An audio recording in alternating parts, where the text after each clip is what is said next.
Michael and I will be here throughout the race. Time to head upstairs. They are the voices of NASCAR on Fox. Darrell Waltrip, Larry McReynolds, Mike Joy. When we say start your engines, what's better, faster, faster? It depends on if your engine can hold up, Mike, over 500 miles. Well, that's true, Chris. This is only the second 500-mile race of this young season, and there have been some engine issues already this weekend.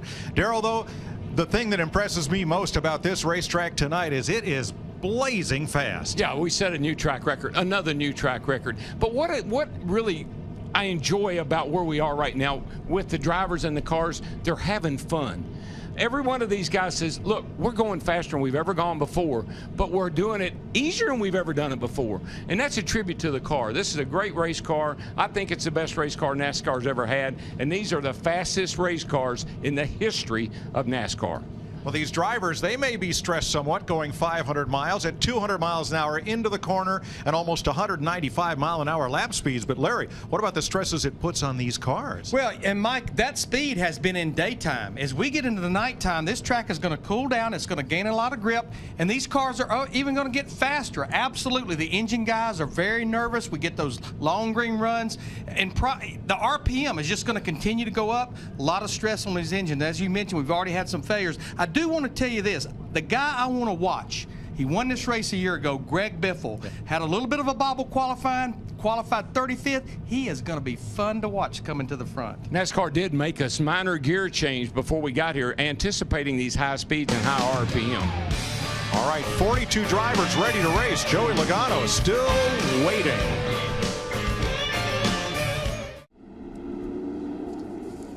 As the field rolls off pit road, let's have a look at the Geico starting grid for tonight's race. Kyle Busch, new track record. Kurt Busch, best Texas start, second time the brothers have started on a front row together. Eric Almirola, his first top 10. His teammate Marcus Ambrose, right alongside row 2. Martin Truex, last year's pole winner for this race. And Dale Jr., who got his first Cup win here in Texas. Jimmy Johnson's a two-time winner, including last fall, and his teammate, Jeff Gordon, the 2009 winner. Carl Edwards, 3 Texas wins, most of all drivers, and JP Montoya, who finished 7th here in 09. Jamie McMurray coming off his best finish of the year, and Austin Dillon making his 3rd start of the season. Two-time Texas winner Tony Stewart shares the 7th row with Casey Kane, who has a win here from the pole. Brian Vickers, his 3rd start of 2013. He's in for Denny Hamlin, and there's the series champ Brad Keselowski, who finished 2nd here in November. Ricky Stenhouse Jr., the rookie, and Joey Logano in the 18th position. And rounding out the top 20, Paul Menard, who has 3 top 10s here, and 2-time Texas winner Matt Kenseth. A look back through the rest of the field. Casey Mears and Mark Martin back in the 55 this week. Clint Boyer, last week's runner-up, with David Reagan. David Gilliland and Dave Blaney, a Ford and a Chevrolet in the 14th row. There is Labonte in row 15 with Kevin Harvick, who has changed engines and will start in the rear. Travis Kvapil will have one of our onboard cameras. There with Ryan Newman, the 2003 winner. David Stremme and Mike Bliss. Greg Biffle, 2-time Texas winner, starts deep in the field. Watch for him to move up. Michael McDowell there with Rudiment, Landon Castle, and Josh Wise. Veteran Joe Nemechek with Danica Patrick, and rookie Timmy Hill rounds out the 43-car field.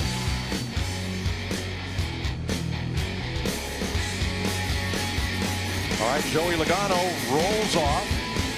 He'll make a quick stop there with his crew. No, he won't stop, excuse me. He'll go out and pick up the tail end of the field. And let's go to pit road, Matt Yoakum. Mike Dale Earnhardt Jr. has fond memories of the Texas Motor Speedway, son of his very first Sprint Cup Series win back in 2000.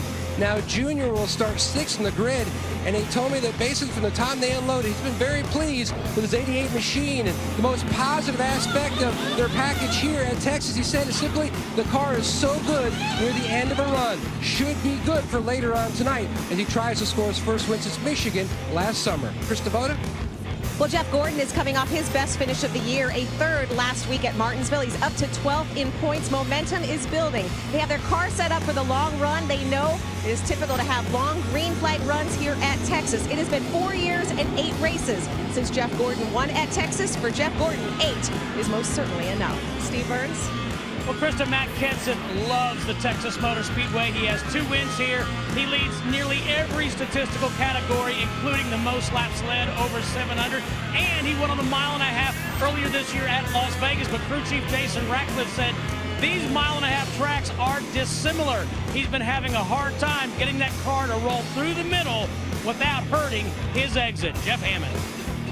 Well, Steve, whatever you do, don't laugh at where I'm at. I found a boxing ring here that the Texas Motor Speedway has set up because the last 3 races, whether it's been drivers or crews, they've been kind of like getting it on.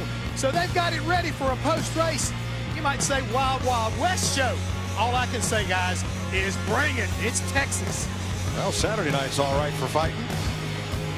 Kevin Harvick going to the back after that engine change. This race is brought to you by Budweiser, the beer that starts with full flavor and ends with a crisp, fast finish.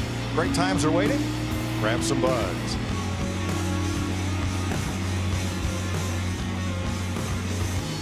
Beautiful cloudless day here in the Lone Star State. Nice and warm and still full sun on half the racetrack. Track temp 93, ambient 77. A light breeze from out of the northwest, warm and clear. 500 miles, 334 laps. We're going to see race cars everywhere on this racetrack, Mike. High, low, through the center. This track really is fun to race on for these guys. Pit road speed 45 miles per hour. The fuel window for Sunoco race fuel 48 to 52 laps. Now Kevin Harvick, due to the engine change, goes to the back. Brad Keselowski changed rear ends but made it to the starting grid in time. He retains his spot. Joey Logano had to go back through inspection yet again after the change, and because that car was not present on the grid when the field rolled off, he will also start in the rear. He's got some good company back there. We talked about Greg Biffle, Kevin Harvick, Clint Boyer's well back in the pack as well to start this race.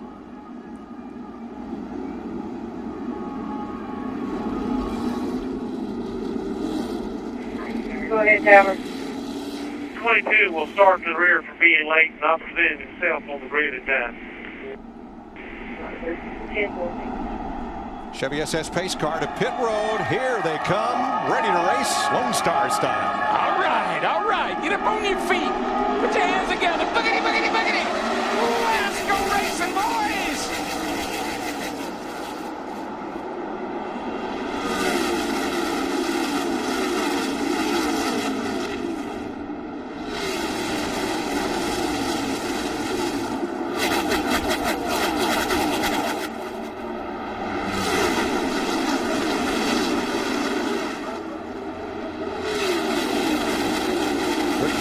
Kyle Busch takes advantage.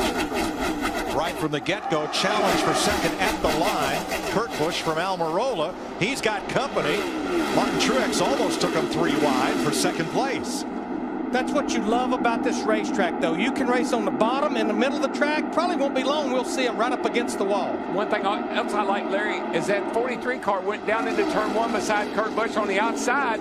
They were able to run side by side without getting into each other. There we go. 3 wide, Woo! Second place. And it's Truex on the bottom in the 56. Jimmy Johnson in that 48, though. He's fallen right up through there as well. Won the race here in November. Oh, he won't waste no time in getting to the front.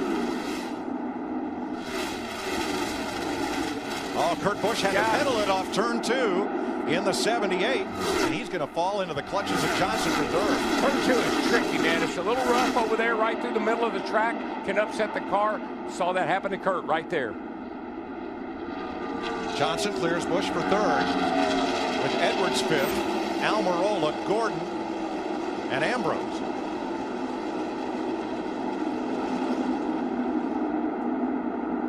'18th position. That's Matt Kenseth on the inside of Paul Menard.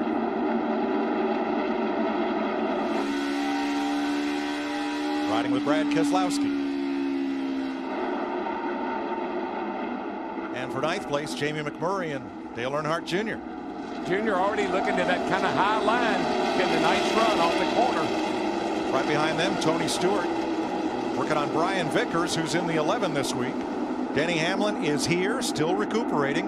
Supposed to be back in the car in a couple of weeks, but that's up to the doctors, not Hamlin. When you can run the bottom like you saw Brian Vickers do there, it's obviously the shortest way and the fastest way if you can get back in the gas. Not really surprised to see Brian Vickers moving up. He was awfully good in practice yesterday, but he was the first driver to go out in qualifying when the track was at its worst. Well, that 11 car has dominated this track before. Vickers and Earnhardt for 10th.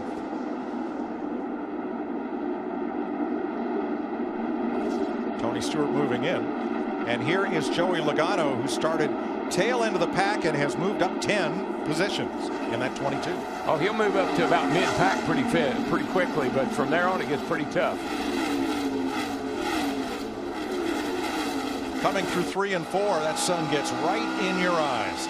Just right over into 3, Mike. When you turn into the corner right now, you're looking into the sun momentarily, but then you go into where the grandstand shades the turn. DW, that's what 24 degrees of banking feels like, I guess, huh? Yeah, and it feels, with the G-force and the speed here, Larry, you really can tell that you're really flying around this track. Here we go into turn 3. And right there, the glare. Yeah. Just before you dive into the shade of turn 4. One thing I see, Danica Patrick, she is busy in that race car right now. 4th place, Kurt Busch's Chevrolet, Carl Edwards Ford. 4th and 5th.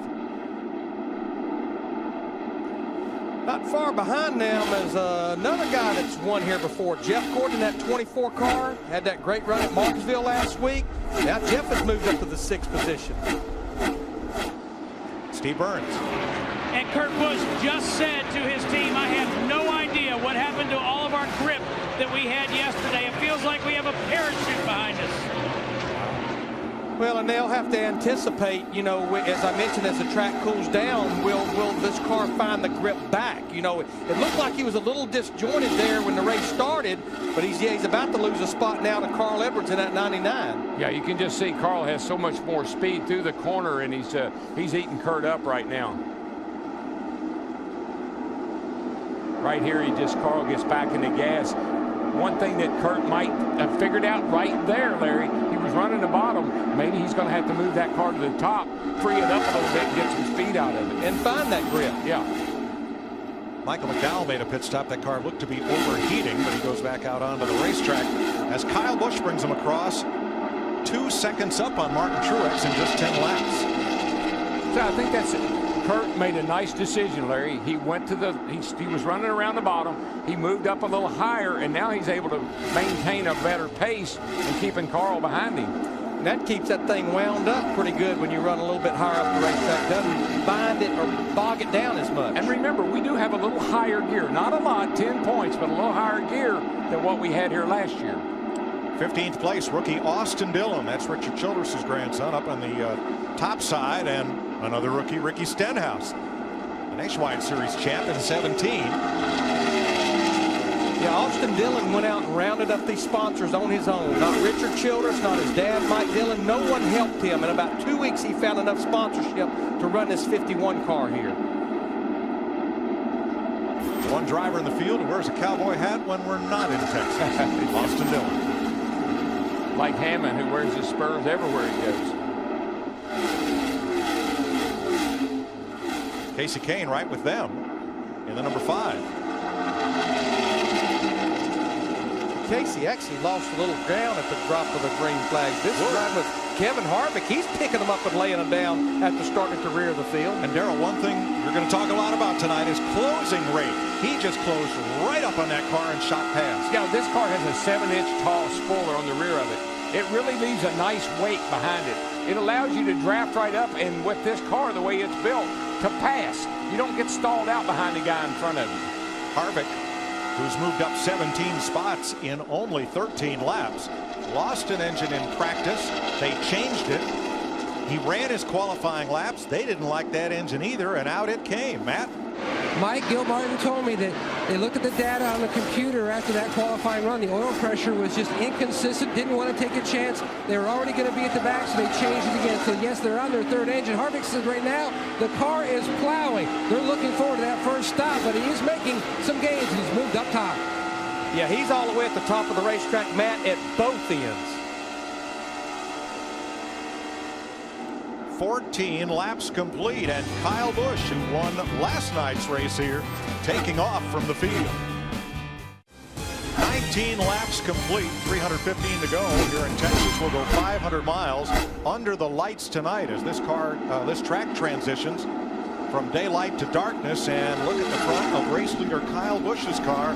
That piece of debris looks like it's in a bad place. Well, it is. You know, normally if you get debris on the nose of the car, that driver can go up there behind another driver, change the pressure on the nose, and it'll actually pull it off. But it's down so low, that's going to be hard to do. Pretty embedded in there, Larry. Trying to do that with Michael McDowell. It did not get that off there. So here's Carl Edwards battling Kurt Busch for 4th place. Larry, I think the teams that anticipated what this tire was going to do are going to be the teams that are really going to excel tonight. We started off the pace with 28.35. That was fast lap. Right now, we're running at a 30.62. We've dropped 2 seconds in about 20 laps. And I like the 12 drivers that did double duty, ran that race last night, like Kyle Busch. They know what to anticipate that it's going to do into the night and what this tire is going to do. All right, Kyle laps Joe Nemechek. If you think this looks easy, watch Ricky Stenhouse in the 17 here.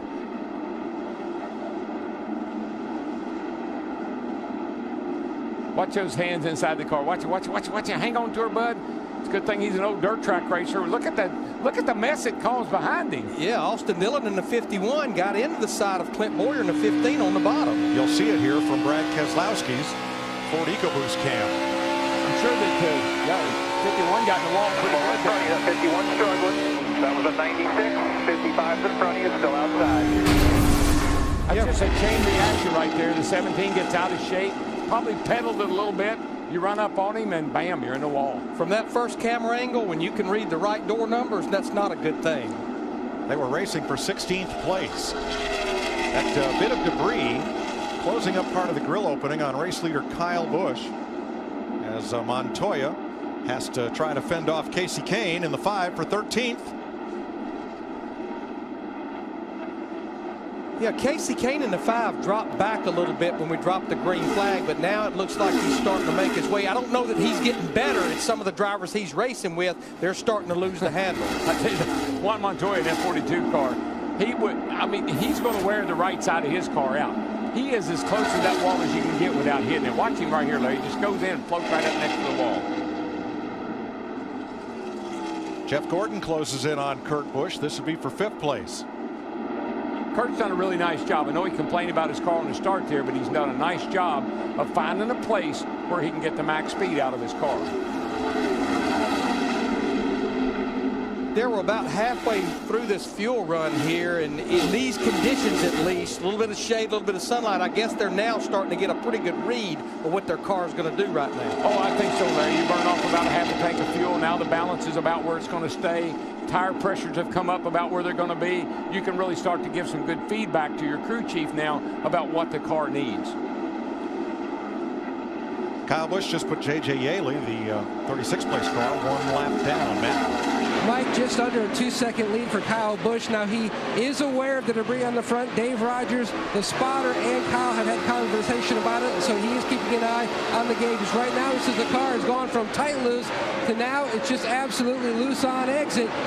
His lap times, though, mirror that of the 56 of Truex, and his spotter continues to tell Kyle exactly what lane Truex is running, so that way Kyle can adjust. Well, hopefully he doesn't have to adjust for temperature, because you see the black grill opening. Roughly 60% of that across the middle is covered by tape. There's a thin open slit at the top and one at the bottom that is covered by that piece of debris as Martin Truex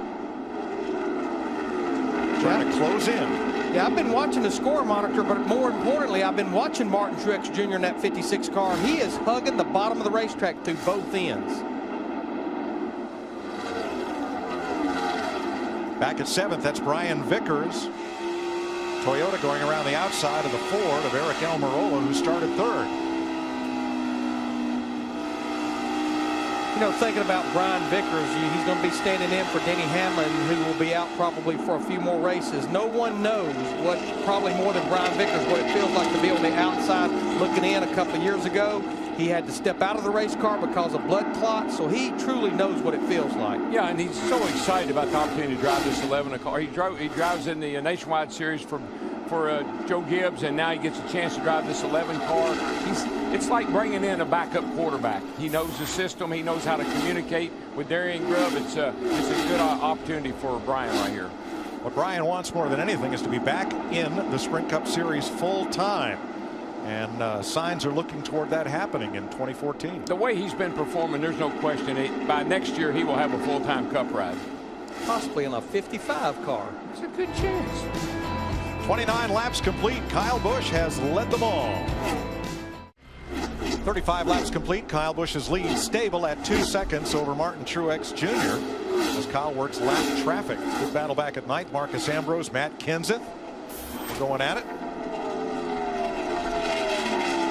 Now watching the lap times on the 18 and the 56 Truex there. Truex is a tick quicker on some laps, but they're pretty even on most laps. Kenseth slid up the racetrack and really had to rein it in to keep from getting up into Ambrose there. Matt Kenseth started back in the 18th position in that 20 car. He's now cracked the top 10 up to the 9th position. Been fast every race this year so far in 2013. This is a Matt Kenseth kind of race and racetrack, really. This is a long afternoon right here. 500 miles, boys. You got to pace yourself just a little bit. 38 laps in, our Toyota top performers. There's Kenseth in 9th. Kyle Busch, your race leader. Truex 2nd. And Brian Vickers 3rd. There is debris on the front straightaway, and that puts us under caution for the first time tonight. At 37 laps. The caution lights on the fence, so the fans are alerted to the yellow flag as well.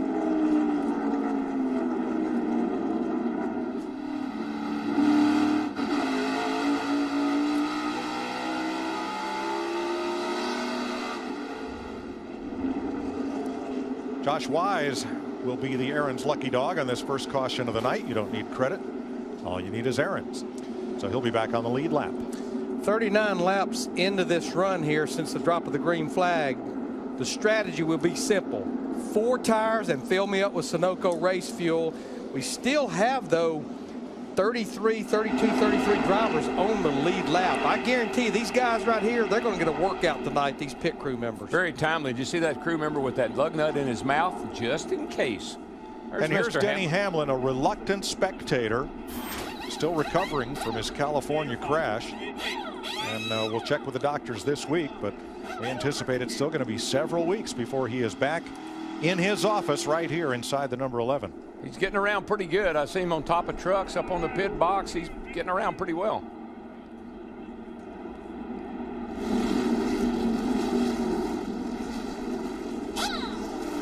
Pit road is open this time, and here come the lead lap cars. Krista? Chad Knaus reminding his driver, Jimmy Johnson, you have the very first pit stall. You see Jimmy Johnson turn in there in that white paint scheme this week. 4 tires. Jimmy a little tight. He is one of the rare cars because Martin Truex further up on pit road, extremely loose. So much so he calls his car a handful. Steve? Krista, speaking of a handful, Kurt Busch said it's like the right front isn't on the spring properly. A Packer out of the left front, air in the right front, Matt. Kyle Busch looking for the weekend sweep. Our upholsterer held his own during that first run. He said the car needs to be tightened up everywhere. He's got the last pit box on pit road. Service is complete. He is away. It appears having that first pit box coming in that Krista talked about really paid off for Jimmy Johnson. The real loser, you don't even see him here, Eric Almirola in that 43, all types of problems. So we're under the first caution flag of the afternoon here in Texas. You're watching NASCAR on Fox. Finishing up the first caution flag of the night. It got busy on pit road. It's a very wide pit road here, but not a lot of room to work with. Watch Jeff Gordon come out of his pit stall around Travis Kvapil. Yikes. Woo, that's close. Excuse me. Not as close a call. Watch the light blue 43 of Almirola as Harvick comes over into Mark Martin, who squeezes Almirola out into the grass. Eric came into the pits 8th and came out 27th. Well, that was a classic case of 33 drivers on pit road at one time, but you can see right here they had issues actually on the stop. I think Eric overshot the pits. I think a lot of the driver time, though, had to do with what we saw with him leaving pit road, so he's going to restart now back in 19th position, was in the top 10. David Stremme and Mike Bliss took the wave around to get their lap back from race leader Kyle Busch as we get set to go back to green. Busch and Jimmy Johnson on the front row. Martin Truex with Jeff Gordon. David Reagan up for fifth with Brian Vickers. Edwards, Kenseth, Earnhardt, McMurray, the top 10. We're back under green.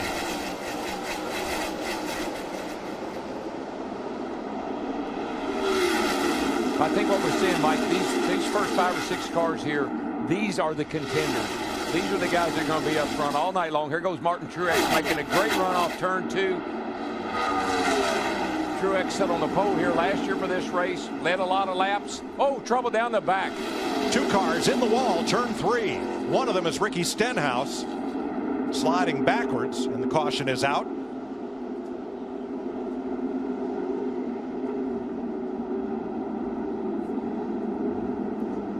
Boy, Darrell, the restarts here are so treacherous. Everybody's trying to get everything they can. Well, you got cars high, you got cars low. Here's the 51 car of Dillon. It's damaged. Yeah, that's the other car. Came all the way across the track. Watch the upper right corner of your screen. There is Stenhouse. Watch for him. This is what happens back here, though. You get a guy high, you get a guy low. We see the 17 come off. He was a little loose. We saw him earlier loose up off the corner. He's got a problem. Something had to have went amiss on that car because that was right in the middle of the straightaway, Darrell. Yeah, and the left rear tire looked like it might be down, Larry, and it had that look to it, the way it darted around.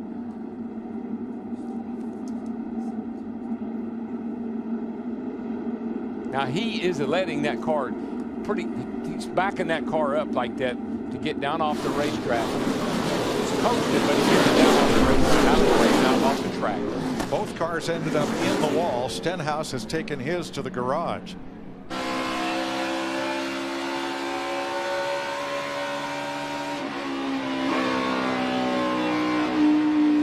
Lucky break for Brad there, because that could have been big.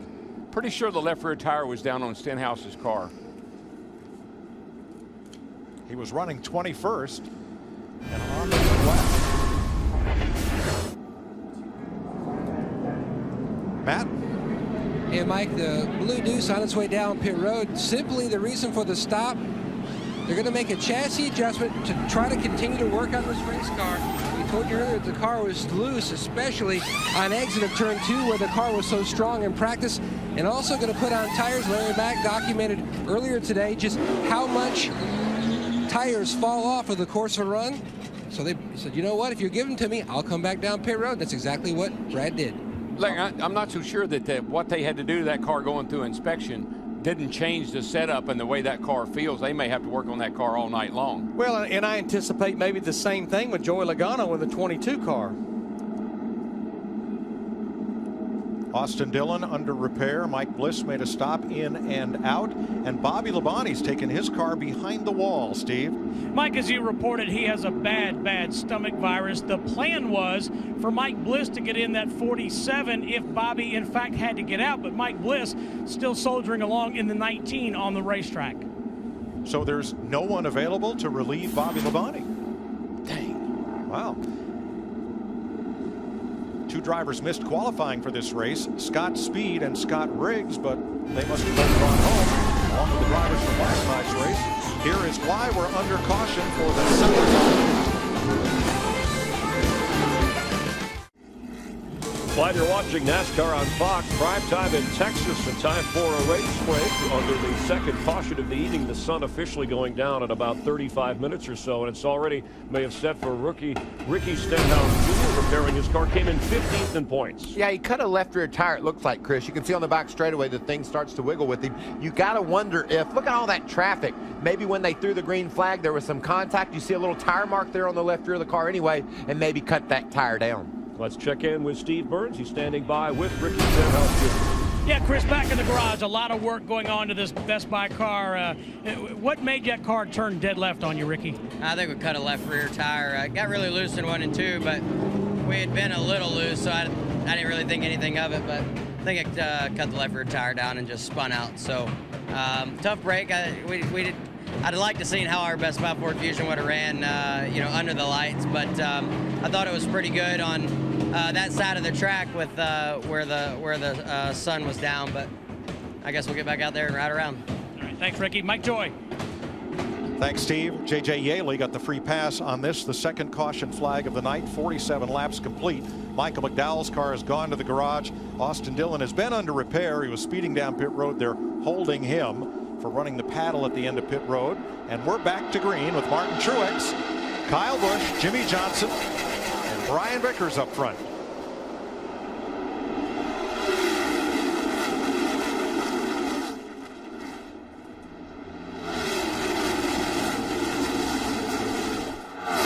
Vickers stays low. That leaves room on the outside for Kyle. And he's coming back for the lead. Martin Truex Jr. on the backstretch all the way to the bottom, just trying to get away from Kyle Busch in that 18 car. You know, Larry, we talked about Martin Truex in practice yesterday about how I'm tired of racing for points. Let's forget points for a while. Let's go out and try to win some races. He said that's a good remedy they got going on tonight. Yeah, been fast, just a lot of bad luck. 25th in the points, and looks like to me so far the new approach is working. Yeah, the points will come. Win races, the points will come. Jamie McMurray, Carl Edwards fighting for 7th. Marcus Ambrose right with them, then Kurt Busch and Dale Jr. And the 101 car's got a little pep in his step. Had a great run last week at Martinsville.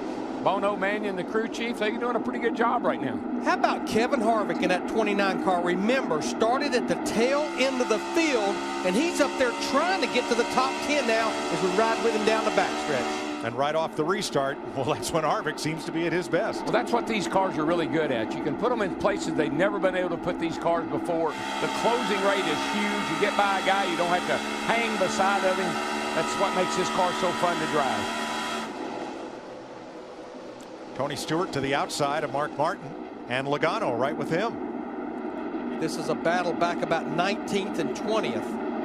Well, those two, the 14 and 22, there's been a war of words there. And a scuffle the last couple of weeks. Why you have so much trouble off turn 2 over there, Mike, is because we just saw with Mark Martin and Tony Stewart. When you're on the bottom, you need that outside groove to kind of let the car slip up into. If it does and the other guy's there, it's big trouble. Matt? Mike Stewart started 13th earlier in the race. He was tight on both ends of the racetrack, and then the car started to go free out entry. They made a chassis adjustment on that stop, but now he's saying that the car, the splitter, bottoming down in turns 3 and 4. Well, the car is going to get faster, and you're going to travel more, and that front splitter, you're seeing it right there on the bottom. See the yellow part there on Joey Logano's car at the bottom? That thing will start hitting the racetrack. 54 laps complete. The sun dipping a little lower in the sky. Jeff Hammond. Well, Mike, right now I'm down here in 1 and 2, and I've been watching cars go through here. And like Larry Mack was talking about, the faster they go, the more they seem like they're hitting the racetrack. Very rough through this end of the racetrack. And guys, I don't want you to forget, you take a quick look, this wind is kind of jumping around here. All of a sudden, it's gusting crisscross around across this racetrack. I think, again, some of that may be giving these drivers a fit. And, Jeff, that's what also will start blowing debris around. We've already seen debris on the front of Joey Logano's 22 car as well as Kyle Busch's 18 car. One of my favorite crew chiefs, Jake Elder, once told me I was complaining about the wind. He said, I can do a lot of things, but I can't do anything about the wind. That's true. Boy, Montoya's done quite a job here trying to hold off Harvick. And now they have company. Almirola, Kane, and Biffle, who's come from 33rd to 17th. And that number 16 Ford. Yeah, we talked about him before the race. We knew he was going to be up there before long. He's been fast in every practice. Just car wouldn't turn qualifying. He had to really get out of the throttle. Just look at that engine. I mean, these engines are going to do that all night long, 500 miles, around 9,500 RPM. These engines are taking a beating here this weekend. You're back in the gas so early, and you're in the gas so long, it's just prolonged RPM, hanging RPM we call it. And to support the track is getting faster. 6 of our top 7 drivers right now cut their fastest lap just about 4 or 5 laps ago. See, Montoya has left this battle. Harvick now has some distance on Almirola, but not anymore. Kane and Biffle still right there. You know, we talk about the winds swirling. How about when we get to the Great Plains? That'll be a week from tomorrow. STP 400 in Kansas next Sunday afternoon on Fox as we go from Saturday night tonight to Sunday, then back to Saturday night and back to Sunday. So, gentlemen, start your calendars for the next 3 weeks of NASCAR on Fox. Kansas ought to be real interesting with the new repave and these cars. I have no idea how fast these cars will go around that racetrack. It'll put a whole new meaning to fast. What Kurt Busch saying qualifying? Ludicrous speed. Ludicrous.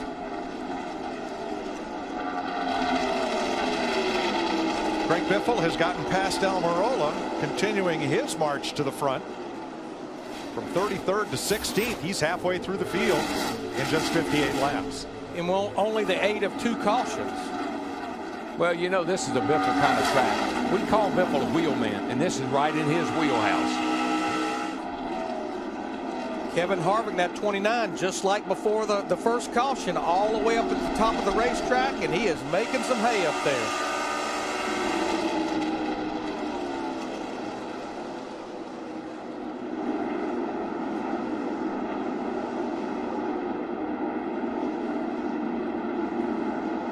When you get that run off the turn 2 over there, Larry, that you have so much momentum, you have to really be sure, like Casey Kane in the 5, that he's going to give me room to keep that momentum and keep going. If he slips up in front of me, hello, wall.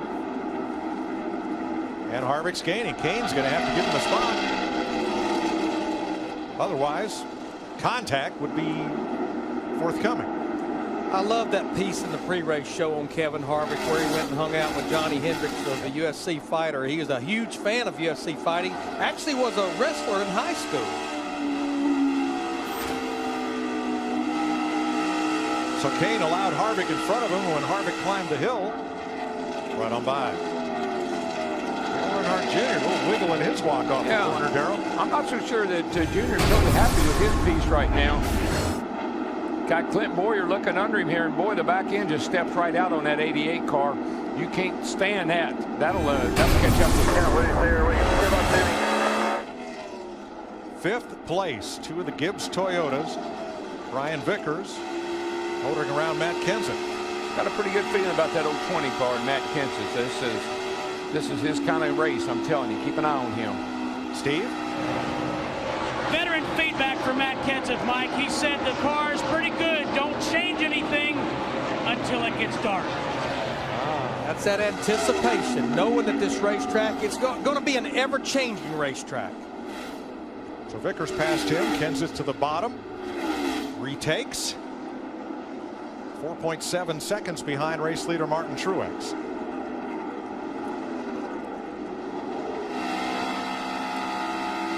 Jeff Burton selected that dark visor to start the race. I got to believe that's a tear-off, Mike. I got to think that when the sun goes down, it gets dark and the lights come on, we look in here again, and I'm pretty sure it'll be a tear-off, but they can go to a clearer visor. You watch Junior drive his car, and you see here we see Brian Vickers in the 11. But watch Junior when he puts that right hand over on the left side of the steering wheel over there. I asked him about that. I said, why do you do that? He said, I learned that from Mark Martin. He said, back in 90, when I first started running in the Nationwide Series, Mark was winning all the races. I went to him, and he said, this is how you're supposed to do it. He said, that's how I've done it ever since. And it's a little different, kind of unique, but it's kind of old school.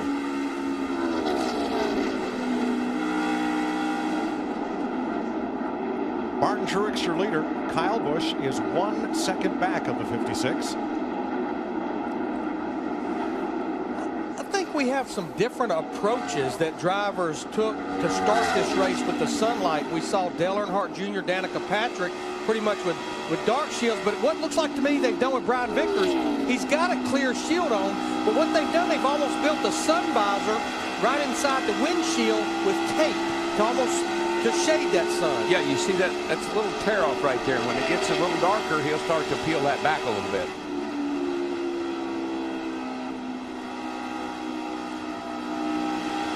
we're not far from this track going through maybe what we call the first transition. It's still daylight, but we've lost the sunlight on about everything but the back straightaway. Yeah, this is about the time of night, Larry, when we blistered this track with a new track record last night.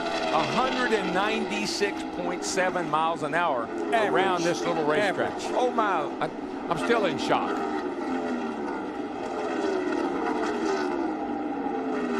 A little bit of sunlight there on the back straightaway in the entrance to turn number 3, and that's about it. The grandstand otherwise blocking the sun's rays from the rest of the racetrack. 67 laps, 100 of 500 miles in the books. Only 3 leaders tonight. David Reagan for 1 lap, and it's been all Kyle Busch and Martin Truex. Welcome back to Texas Motor Speedway, where Martin Truex has led the last 31 laps, but Kyle Busch, who led the race's first 41 laps, has closed right in on the leader once again. Yeah, Kyle's been gaining. I've been watching the timing and scoring. Kyle's been gaining about 500 to a tenth a lap here lately, and he's closed back up on the back of Martin Truex. And the thing Martin Truex Jr. in the 56 has closed in on is a lot of the drivers at the back of the pack. Let's take a quick inside look at what's happening in the NASCAR Sprint Cup Series, brought to you by Sprint. Kevin Harvick has gained the most positions since the start of this race. Get unlimited access to NASCAR with the NASCAR Mobile 13 app and truly unlimited data from Sprint. No metering, no throttling while on the Sprint network. Learn more at sprint.com/speed. We've got a new leader. And Mike, you see what the 18 car was able to do. You think back to the old car. It would get up to the back of a car and could not proceed. It couldn't go forward. It would stall out. They would get arrow push. Everything would go haywire. This car doesn't do that. It may you catch them, you pass them. All right, let's update the Bobby Labonte story, because he was ill at the start of the race. His car is in the garage. He's in the care center receiving fluids. He has the stomach flu. Michael McDowell is out of the race. He's too big to fit in Bobby Labonte's seat. The team had a deal with Mike Bliss, who started the number 19. He dropped out of the race to get in the car, but Bliss is still out on the racetrack, needs to pick up at least 2 or 3 more positions, so he'll have enough points to stay ahead of Scott Riggs. In case this car is too slow to qualify next week, it would be eligible for a provisional. Did all that make any sense? Yes, it did. Well, the trouble is Bobby's number 47 sits in the garage. Anybody else who would be eligible to drive it has gone, and the car sits waiting for someone to take the wheel. I just don't sound like a very good plan to me, you know? Meanwhile, Carl Edwards, is there an issue with the 99, Krista? Well, possibly. He's not sick, but his motor might be. He just came on the radio and said something does not feel right. The engine just did something. I think the motor might be giving up. Mike, that was our theme at the top of the show. As this track cools down, we've already talked about 20 horsepower, I'd say.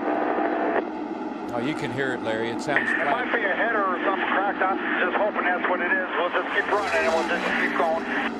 Yeah, It's not a header. you can see right there, we should be seeing probably 9,500 RPM at the end of the straightaway. What I saw at the end of the back straightaway, it barely got 8,500. We'll see a little more here on the front stretch. That right there is a telltale sign that something is amiss on that engine. And again, the RPM is just going to get higher as we get into the night. And look, it's not a Ford problem. It's not a Chevy. It's not tonight that the pace we're running, the speeds we're running, it could be an everybody problem. Jimmy Johnson up to second from 7th, and Ricky Stenhouse, who was the other car in the garage, they've completed repairs on his number 17. He is back in the race. 80 laps complete. Kyle Busch in front of Jimmy Johnson. Smoker turn 4. Caution is out, and that is Stenhouse. Outside. Clear. That may have been a tire rub on Stenhouse's car. He just got back out there. They may not have got enough clearance around the tires. Yeah, you can see the left rear is rubbing right there. That's exactly what it is. Yeah, he just had left the garage area and went back out on the racetrack. Well, from the head-on view from the tower, that looked like it could have been something big, and so the caution came out very quickly. Again for Ricky Stenhouse.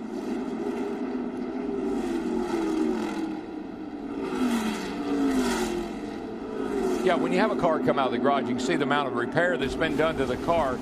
They don't. It could have been an oil line. That's what the biggest fear is. Maybe that's a loose oil line, or maybe something broken under the car that they didn't repair. But obviously it wasn't. It was a tire, but they didn't know that. It would be rare you would see a tire rub create that much smoke. I have to believe that's what NASCAR was thinking. Josh Wise right behind Kyle Busch. He is the first car 1 lap down. He'll get the free pass on this, the 3rd caution flag of the night. Not only is that a fear for NASCAR when a car comes out of the garage, like that's one of the worst things about a driver. When you first go back out on the track in a car that's been wrecked, did they get everything tight? Did everything get lined back up or properly? How fast can I go in this car? You know, the Labonte situation makes me think of Dick May. Longtime journeyman driver from Watertown, New York, and everybody's favorite relief driver. Dick never tore up anybody's car, and he was usually available. One day at Dover, Delaware, he drove 5 different cars. They all fell out from under him. I don't believe he finished that race. Krista, pits are open. Yes, they are. Right now, Jimmy Johnson saying his big issue is being tight. Chad Knaus, the crew chief, reminds him, I've got to wait on that transition. We're waiting for day to night. They will make a small adjustment on this stop. Meanwhile, Martin Truex saying, I need my right rear to stay with me longer. A track bar adjustment hopefully will fix that. Steve? Krista, Matt Kenseth said on that last run his car became lazy. The front end was lazy, didn't want to turn. He needs some more grip, Matt. Steve Polster, Kyle Busch said that he needed to back up the adjustment that Dave Rogers did on the last stop because the racetrack has changed once again. The sun has gone down. In turn 3, the car started to go tight. Flames in Matt Kenseth's pit as he pulled away. Maybe a little bit of overflow from filling that car with fuel and something hot. Maybe a lug nut, maybe something else. But it's quickly extinguished. A hot time in Texas for Matt Kenseth and crew. Smoking.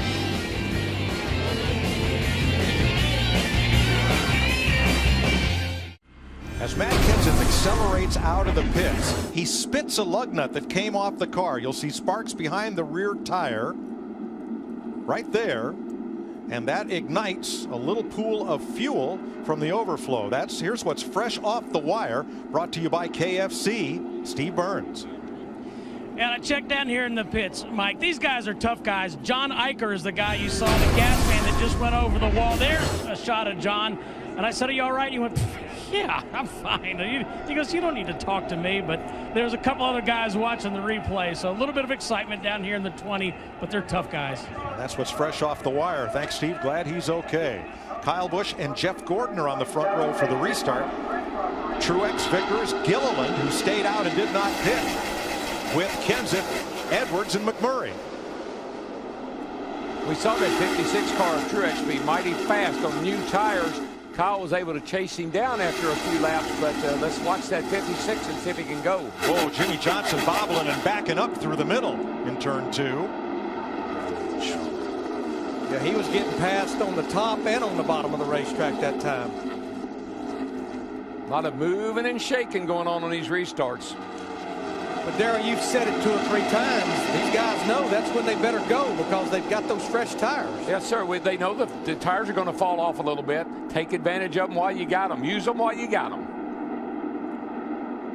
Clint Boyer making the best of Carl Edwards and Kurt Busch. Boyer in 7th.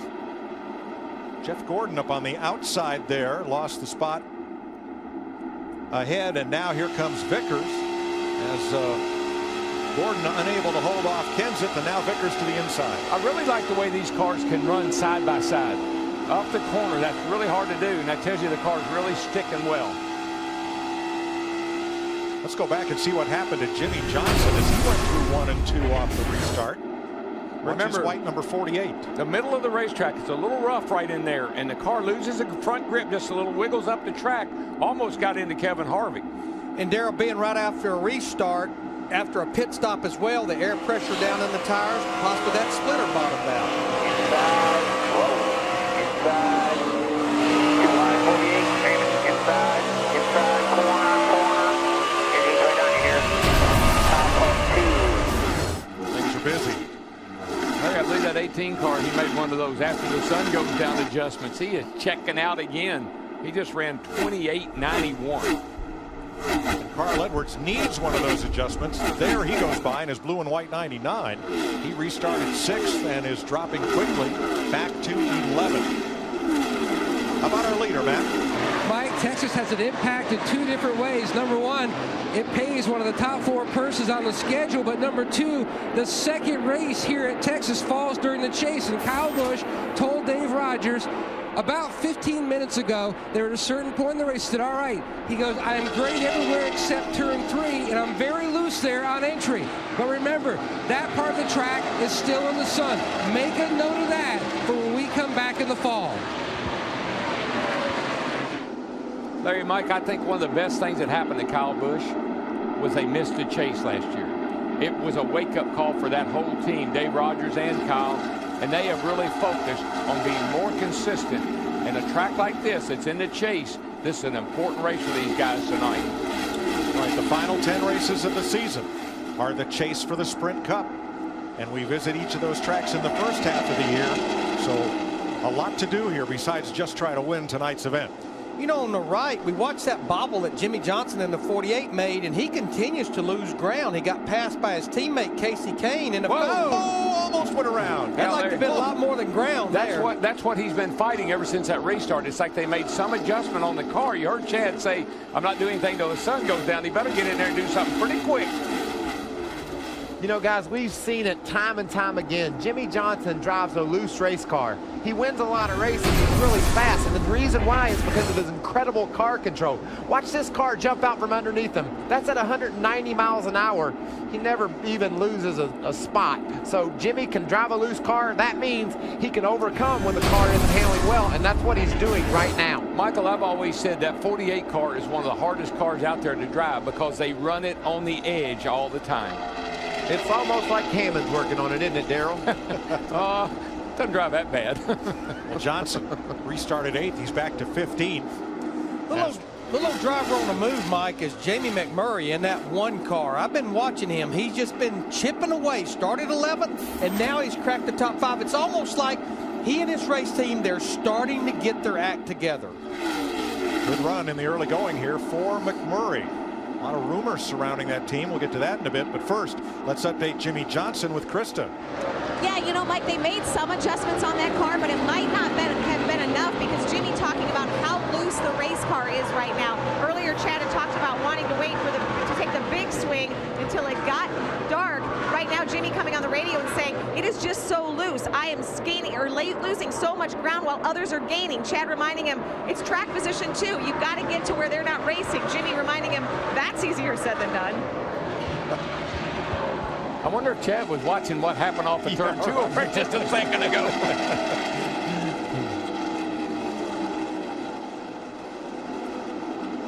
But that's a driver and a crew chief that trust each other so much.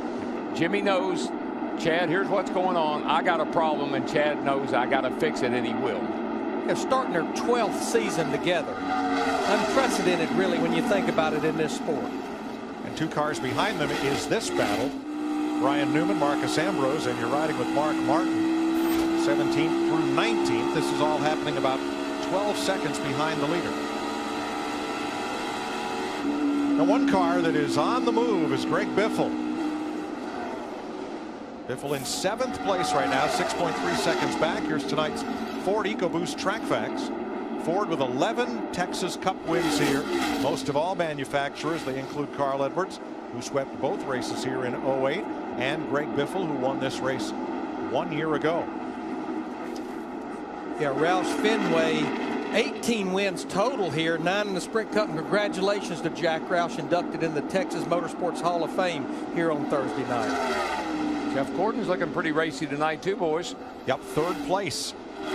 Taking it from Matt Kenseth, Gordon is the highest placed Chevrolet, surrounded by Toyotas right now, 97 laps into the NRA 500 at Texas Motor Speedway. With Kyle Busch 1.2 seconds up on the field.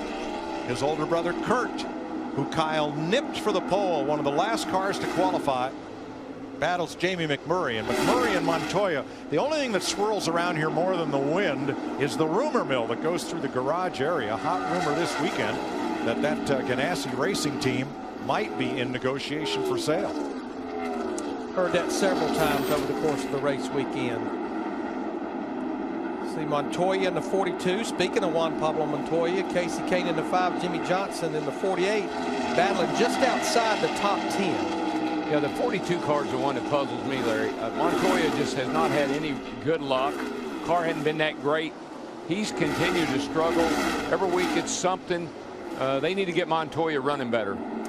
Mike, you mentioned at the top of the show, this is our first 500-mile race since the Daytona 500. This is truly our first start in daylight race into the night race with this Generation 6 car. I think there's a lot of unknowns there, especially when you talk about a little bit of a tire change they've made here. What this car is going to do as we get into the night as far as handling. Well, that's why they had that test here on Thursday, Larry. They give these guys a day on Thursday, and it went into the, not into the night, but in the evening. It was cloudy, a little overcast here on Thursday. I think these teams really got some good data going into the race tonight.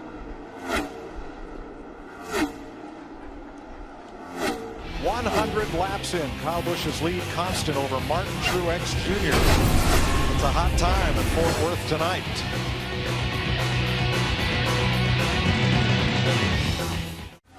.106 laps complete. Martin Truex has taken 0.2 of a second from Kyle Busch's lead. As Busch works traffic, it's now 1.5 first to second. Jeff Gordon, Matt Kenseth, Kurt Busch are the top 5. Still 31 cars on the lead lap, and grip, how these cars stick in the corner, continues to be and will be an issue all evening. Jeff Hammond. Well, Mike, you guys keep talking about the grip of the racetrack and how much fun these guys are having with this new race car. So with the help of the Ford Racing Tech cutaway car, I want to show you one of the reasons I believe that this is happening this year. A little bit different than years past.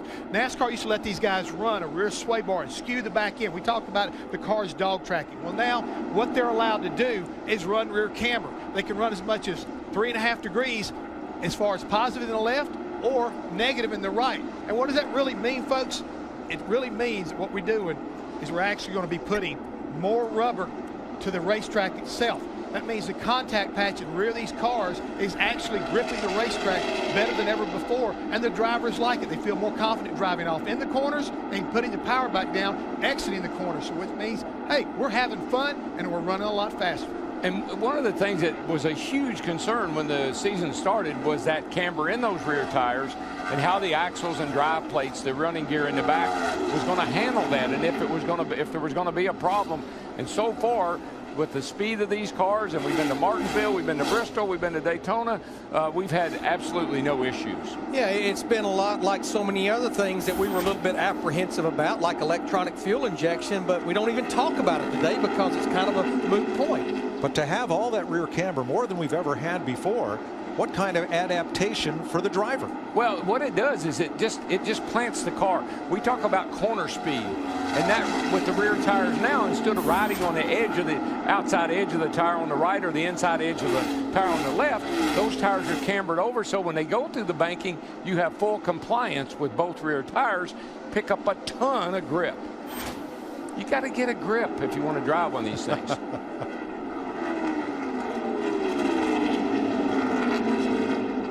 Well, one driver who's been hunting grip is Danica Patrick.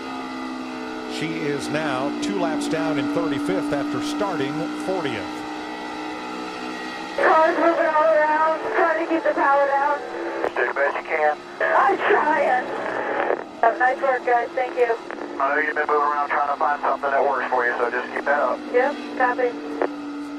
And there's your rookie battle right there. Stenhouse in the 17, Patrick in the 10. Stenhouse has been in the wall and in the garage. He's 39 laps down. I know I mention this maybe even ever so often, but watch how she saws on the wheel.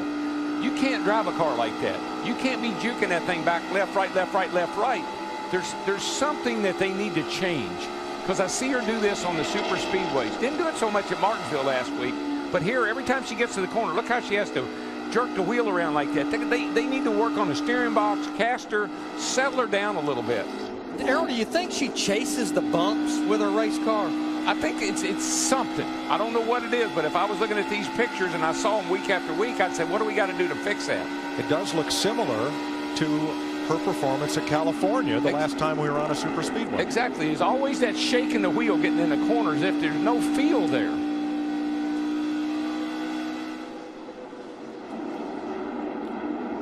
Race leader Kyle Busch has been out front for 79 of the 114 laps. Took the lead from Martin Truex, took it back a bit ago, and now he stretched Truex by 2.2 seconds with Jeff Gordon third, Matt Kenseth, Kurt Busch the top 5. Boy, I've been watching Dale Jr. in this 88 car, and all of a sudden he is rim riding. I mean, right out next to that wall. Don't know if he hadn't touched it a time or two, but he is picking them up and putting them down right now. He just went by Greg Biffle, and that car has really come alive in that high groove. And Greg Biffle in that 16, I was watching him early in this run, and he was catching guys so quick he almost couldn't find a place to go by him.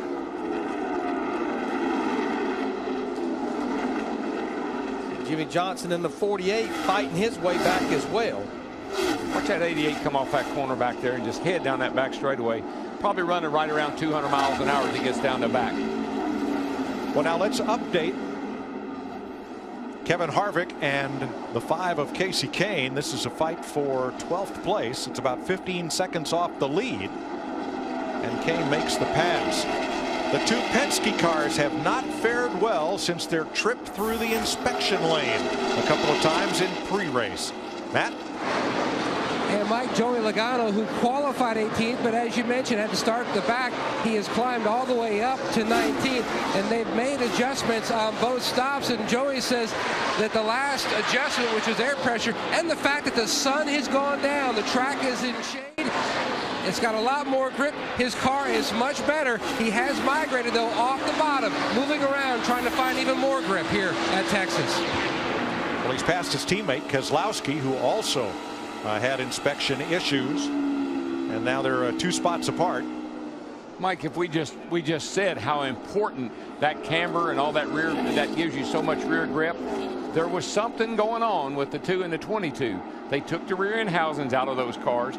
I was wondering, I asked Larry, I said, do you think it'll affect the way they race tonight? Larry, I believe it is. Yeah, I think they're going to need several pit stops to make adjustments to try to get that car back where it was maybe before all this came down. Ironic, isn't it, that last year Brad Keselowski called out another team for possible rear end irregularities, which were never found. And now here's the Penske team having a tough time in inspection, and Brad working hard to stay in the top 20 here at this point. Yeah, I mean, that's a driver that's got his hands full. That's a car that is not in the racetrack, and it's all over the place, and he's doing a whale of a job just to keep it out of the wall. Matter of fact, I thought I was looking at Danica at his steering wheel there for a second, the way he was fighting that thing. He's like fighting bees up in there. Keselowski 19th, Logano 18th. And everybody trying to chase down Kyle Busch. Trying for the weekend sweep. A winner here last night, and he's now led 85 of 120 laps tonight.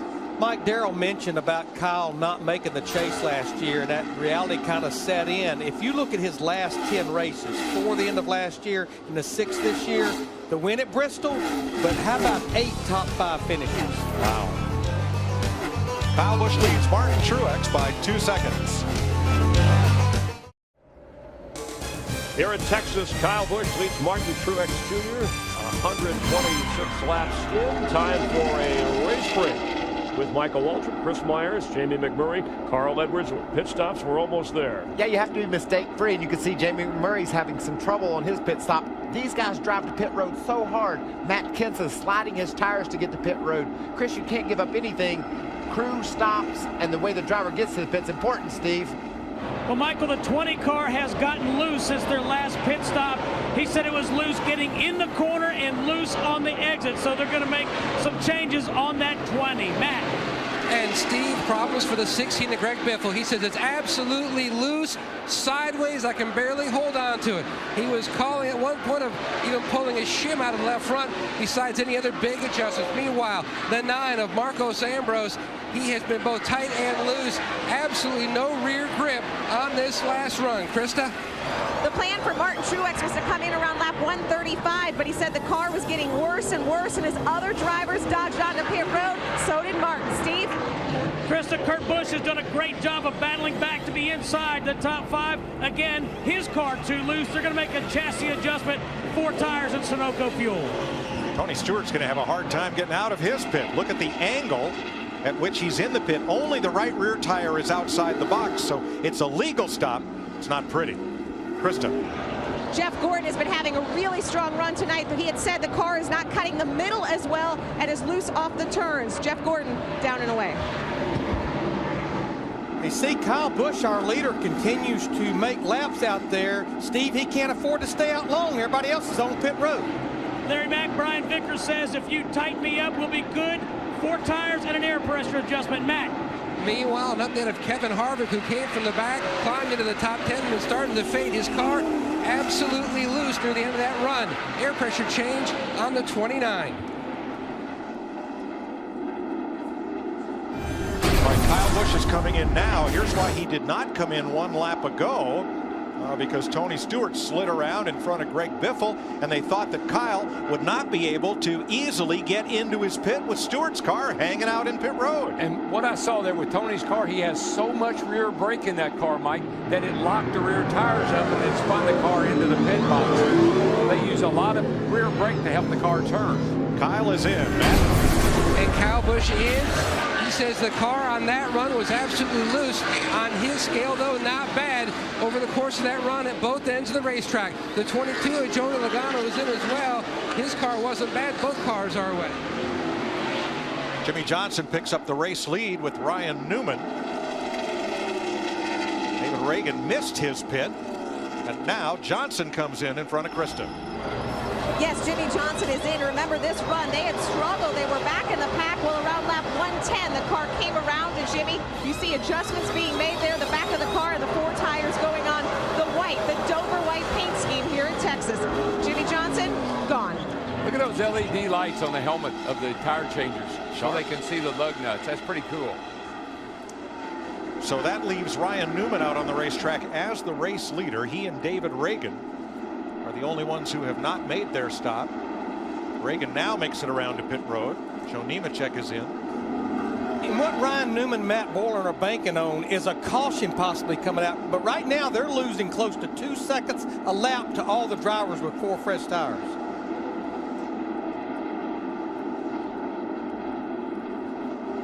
Now we're told that the Tony Stewart pit stop is under review. I'm going to look at that.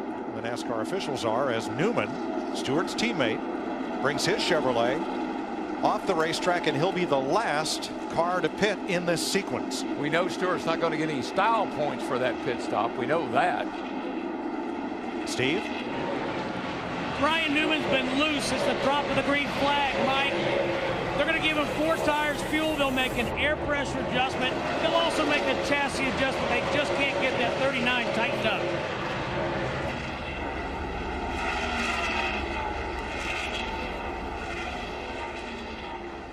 Now this is the feed that NASCAR Race Control gets from our Fox telecast as they take a look. And there are all the views that are available from the different cameras, synced up the time code so they can look at the issue from different angles as seen by our cameras. Could that be, Larry, could that be equipment outside the pit box, or the tires are all in the box? And the officials right there. Right there, I think if any part of the race car, not just the tire, if any part of that car is touching that front line, and the problem's going to be they went ahead and completed part of the pit stop, so that'll be a penalty. I think under green that would be a drive-through penalty. So that is under review. Well, remember we had a situation last week where the car was, the right side of the splitter was over the line, but not the tire. At least that's the way we saw it. And I think that's why they're taking a little longer in this situation to be sure that the inspector sees what he thinks he sees. So Stewart was 26th and on the lead lap prior to the pit stop. He's currently in 28th.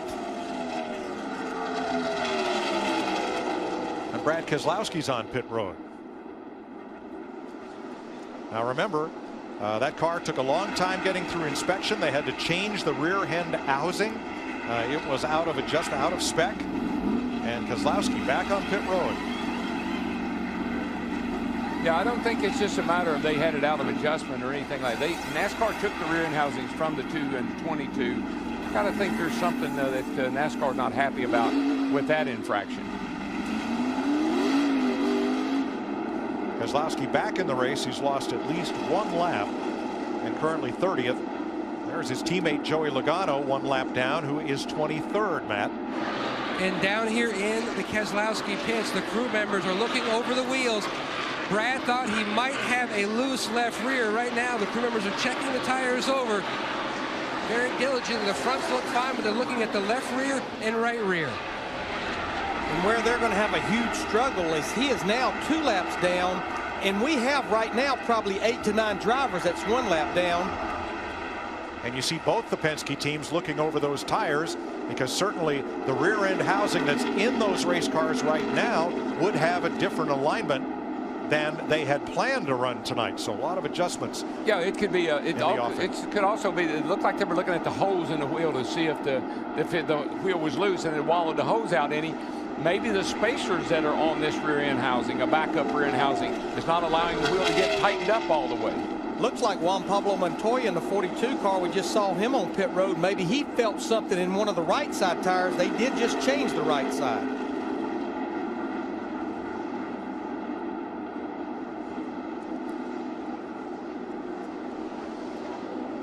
So Kyle Busch came into the pits with a 2.9 second lead over Martin Truex. He now has a 3.6 second lead over the new second place driver, Jeff Gordon.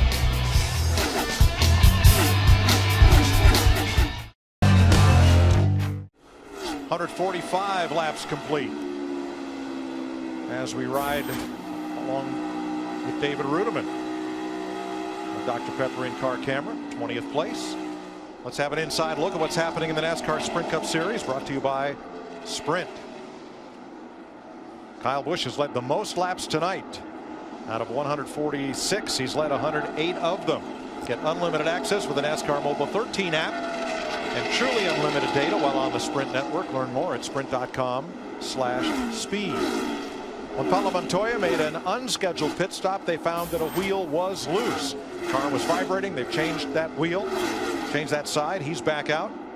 And the number 2 of Brad Keselowski, Travis Geisler, director of competition there at Penske Racing, told Matt Yoakum that the holes in the wheel, the bolt holes, were not elongated, but it looked as if some piece of metal debris had gotten between the wheel and the hub when that wheel was mounted up, which would have caused that vibration. And Keselowski made the stop. He's got a couple new tires, and he's back out. Mike, at these speeds, the way we go around this racetrack right now, if you have anything wrong, any minor little thing, it's so much bigger than it has been in the past because we're going through the turns so fast. And here we got an ice battle with Kurt Busch and Dale Jr. here for 5th place.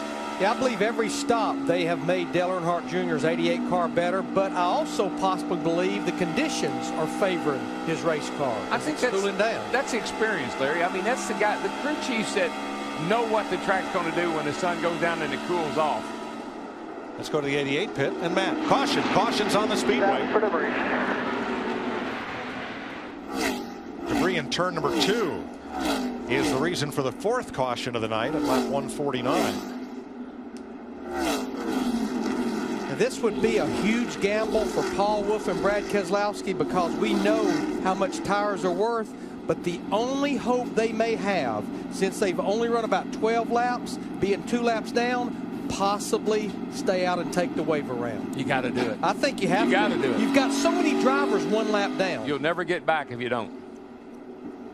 Well, he just shut the engine off, indicating he's trying to save fuel, Larry, so that would go along with that strategy of not pitting. Absolutely. I mean, I think at a track this size, knowing how many long green runs you get, anytime you can save fuel, I don't care how early in the race, is a plus.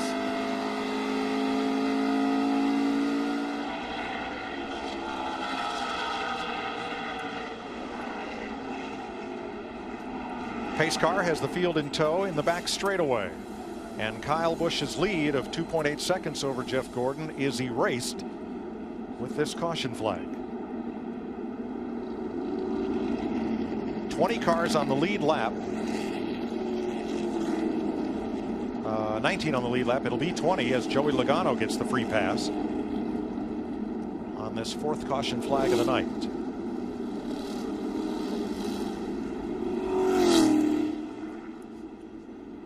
Jamie McMurray being sent around the caution car to get back on the lead lap. Apparently they picked him up before Kyle Busch. And they'll keep the pits closed one more lap as a result. And get that straightened out.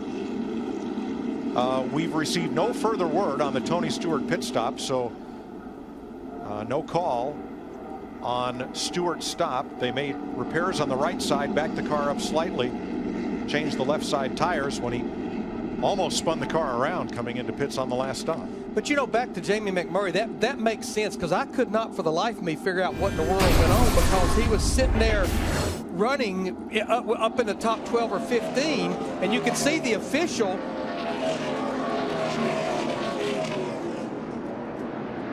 Now, they were holding him for pitting outside the box. The rear wheels were over the rear line of the pit box. But they held him for 2 laps when the penalty should have been 1. That's why he's being waved around. Yeah, just to try to clear this up as simple as possible. That box it's like walls. But the front line, no part of the car can be touching it. But the outside line and the back line, part of the car can be across that, but the right front tire, and when you look at this back line, neither one of the rear tires can be touching that line. You know, Larry, those lines are very vague, though. You know, when you look at them, the white line back here, they're very vague. A coat of paint would be nice, wouldn't it? I think they ought to freshen that up. This time, pit road is open, and here come the lead lap cars, led by Kyle Busch. Krista? Jeff Gordon said on the last stop, whatever adjustment they made, it made the car worse. He said he just couldn't turn the middle, so they're going to go back on that adjustment for the 24. Meanwhile, the 56 also adjusting the car. He's just a little bit loose in the left rear. Steve? Krista McKenzie was saying that he feels like he's on top of the track. On that run, he had less rear grip. Matt Yoakum. And the 18 of Kyle Busch in the bottom corner of your screen, he says his car needs more side bite from the center all the way through the corner, and his car was loose on entry, and he is away. Solid stop by these guys. Dave Rogers, air pressure changed. Did he win the battle off pit road, Mike? Kyle Busch out first. Hard to beat somebody when they're number one in the pit stop. There's the race off, and handily by 2 car lengths ahead of Jeff Gordon, Dale Earnhardt Jr., Martin Truex, and Kurt Busch. That 88 car, Larry, just keeps creeping closer to the front. Let's check in with Chris Myers and Michael Waltrip. And a race break, Mike, 228 miles through this 500-mile race. We're glad you're watching NASCAR on Fox from the Texas Motor Speedway. Began in daylight. Problems on lap 43 for Ricky Stenhouse Jr. with a tire. In fact, for the Roush Fenway Racing team, ineffective and problems all night. Not a good night for the Fords so far. Kyle Busch dominating, leading more than 100 laps, taking the lead from Martin Truex Jr., who led for 33 laps. It's been a good night for Toyota. But problems with Matt Kenseth on pit road. A restart. Jimmy Johnson, who's had problems all night. He's dominated the last 2 races here in Texas, been loose on the restart. And in the pits, even veteran drivers having problems. And Michael Waltrip, the more we have these long green flag runs, I guess the more of a test it is for drivers and pit crews, and will be in the second half of this race. Yeah, you see Jamie Murray here. He was out of his box. Ryan Newman had a problem on the right rear when he made a pit stop. So a lot of guys have fell a lap down during that green flag pit stop. We talked before they started pitting, you can't make mistakes. A lot of veteran teams did. Already, we've had more cautions in this race than all of last year.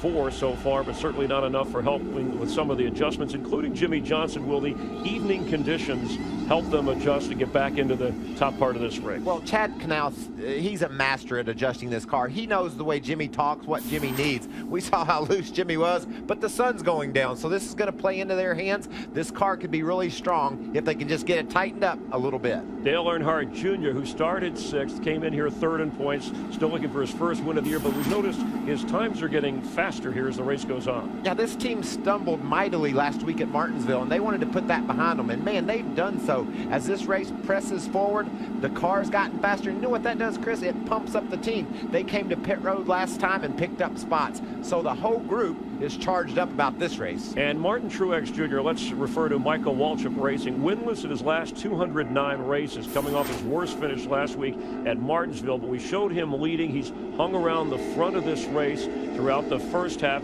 and actually dabbled in a little child psychology to help him approach this race and his season. Yeah, sports psychologists are an important part of any athlete's genre. You have to understand where you are mentally. Golfers, baseball players, basketball, all of them use sports psychologists. We have one at Michael Waltrip Racing that all the team guys can use and lean on, and Martin has really leaned up against the sports psychologist to try to help them through this little bit of a stumble they've gotten off to the 2013 season with. And looking ahead, this is our first primetime race here, NASCAR on Fox, but over the next few weeks, we're going to be in Kansas, the STP 400 on Saturday, April 27th, but then back in prime time for Richmond, the Toyota Owners 400. Then Sunday, May 5th, we'll be going to Talladega, the Aaron's 499, our hour-long pre-race show. Michael Waltrip will be racing in that one as well. So an important part of the schedule. And again, on a mile-and-a-half race, Michael, this is what the drivers run most on throughout the course of the season. And as your race break to the moment, let's head back upstairs to Darrell, Larry, and Mike. Thanks, Chris. 9 drivers took the wave around on this caution. That'll put Travis Kvapil and Josh Wise back on the lead lap. Keselowski also got a lap back. Montoya, Patrick, and others. Kyle Busch and Jeff Gordon will bring him down to the restart with Earnhardt, Truex, Kurt Busch and Kenseth, Almirola and Johnson, Harvick and Ambrose. The first 10 of now 22 lead lap cars were back under green. And those 9 drivers that took that wave around, they want to see a caution real quick. They want to see it, not be it. Boy, Carl Edwards, something wrong with him. He's not going at all. Well, remember, he was reporting that he was having some engine issues. Krista? Yeah, he's had a lot of issues. You know, he mentioned the motor back on lap 75. Then he thought it was a bad set of tires. They came in, they were the first one to pit back on lap 125. They hadn't said anything about the motor then. They were just talking about the bad tire set. But then he came on the radio and said, we are in trouble. This car is bad. Kurt Busch fighting with Martin Truex and the 20 of Kenseth, trying to stay up in the top 5. Here comes Eric Almirola in the 43 car. He's been working for about 100 laps trying to overcome that issue he had on a pit stop on the first caution. Yeah, that 43 and 9, both those petty cars, they qualified very well, 3rd and 4th, and right now that 43 car looks pretty racy. There was it, you've said, a set of new tires, kind of like Superman's cape. It's so, I call them Mr. Feel Goods, because they do feel good. Like to see those stickers. I like to see that paper flying off of them. How about a little NASCAR on Fox Saturday night, Texas style? We'll crank them up.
Down, Burton moves ahead. Kyle Busch in the lead by 1 second over Jeff Gordon. Who's going to prevail in the second half of this 500-miler? We'll have our mid-race report right after this. Glad to have you watching NASCAR on Fox from the Texas Motor Speedway. I am Chris Myers, and checking in now with the mid-race report. Toyotas have dominated the first half of this race. Twice before, Kyle Busch has been the leader here in Texas at the midpoint, but he's yet to win 3 third-place finishes. Martin Truex Jr., who hasn't won in over 200 races, but has been at the front of the pack for most of this race so far. Darrell Waltrip, who you keeping an eye on? Well, I believe tonight's tonight. I know that you just said Kyle has led the most laps but haven't won, but he sat on the pole with a blazing new track record. He's dominated the race so far. How can anything go wrong? It's got to be the 18 tonight. What about Dale Earnhardt Jr.? We talked about him just before this last restart. The pit crew pumped up. They get him a great stop. Dale Jr. drives out on the racetrack and he's hauling. That car's fast. Look for Dale Jr. to close the deal tonight. Michael, Martin Truex Jr. said this past week, no more points racing. We're here to win and try to win races. Paying off so far. Is this the night, Steve Burns, he can break that winless streak? Yeah, Larry Mack, don't overlook Kurt Busch, though. It's been a pretty long dry spell for the former champ. At the beginning of the race, Kurt Busch said, what happened on the grip? They just made an adjustment to help Kurt Busch get off the corner. His exit, Mike Joy. Well, Steve, on Friday, Kyle Busch stole the pole from his older brother. They started here side by side. Kyle's going to lead the halfway lap here, and the last time he did that, Kurt won the race. Chris? And Mike, Matt Kenseth, who has won here twice before and has won from the back of the pack, had some pit road problems, currently running 6th. Worth keeping an eye on. And Jimmy Johnson in the thick of things, despite some pit road problems there. Dale Earnhardt Jr. overheard on the radio asking his crew to put a spotlight on his marker for pit stops so he could see it better. Pit stops have already had a major impact on this race, likely to have a great effect over the final 100 laps. And that is your NASCAR on Fox mid-race report. Kyle Busch leading Jeff Gordon, Dale Earnhardt Jr., and Martin Truex Jr. And we'll have more from Texas in just a moment. 177 laps complete in Texas. We're just past halfway, and here comes Kurt Busch onto pit road, Steve. And his chances at a victory seemingly up in smoke now, Mike Joy. He just said that the engine was starting to skip, starting to miss, so he makes that hard left-hand turn into the garage area. His opportunity to win may be over, Larry Mack. Yeah, Steve, that's been our theme since the drop of the green flag. He just turned his fastest lap of the race 20 laps ago. But where I think these guys are going to be real nervous is that's an Earnhardt Childress Racing engine. We've already seen some failures earlier. He was 7th when the car lost speed and went to the garage. Yeah, Harvick lost a couple of motors. The 27 car Menard lost a motor, and now the 78 of Busch lost an engine. Those are all ECR. Jeff Gordon trying to fill up Kyle Busch's rear view mirror, but now Kyle, whose advantage dropped to about 3.5 tenths, now Kyle's picking it back up again. So we've gone from daylight to darkness. Let's go high above Texas Motor Speedway to Jeff Hammond. Mike, up here you can really see so much. And the biggest thing you can see, because we keep talking about going from daylight to dark, are the shadows right now that are on this racetrack. Remember, this is the first time that we've raced under the lights this year. I think we're having some problems not only on pit road, but up here, even on the spotter stand, you got to be real careful as you clear your guys down the back straightaway through the corners, because from our up cameras, you can see the shadows on the racetrack creating those dark spots. You've got to be careful from this position up here not to get your driver in trouble by clearing him in the wrong place at the wrong time. Thanks, Jeff. 3rd place has heated up. Dale Earnhardt Jr., Martin Truex, nose to tail. The 88 car has been looking really good tonight. He's made some good gains in the pits and on the track. Dale Jr.'s got a pretty good car tonight. Boy, Martin Truex Jr. in that 56 car, did you see how far he drove it down into turn 1 that time?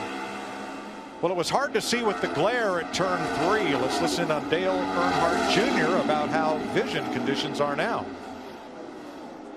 I think we need to get a spotlight like you use the spotlight here and just have somebody shine that pit board. That back lid, I can't see that. It's not working. Yeah, no, it's not working. I think it's on the front actually. But we got a light. We're prepared, man. We're kind of country. We got one of them spotlights, so we'll do it. Steve Letarte. But I think that's right in line with what Jeff Hammond was just talking about. This is the first night race here in 2013. And if any change has been made to anything, then it throws the driver a curveball, Darrell. Yeah, and we saw the 48 pit crew with the tire changers, the LED lights they have on their helmets. That's to help them see the lug nuts. Same thing for the driver. You come down through all those pit boards are up and down, up and down. Man, it's hard to find your pit box.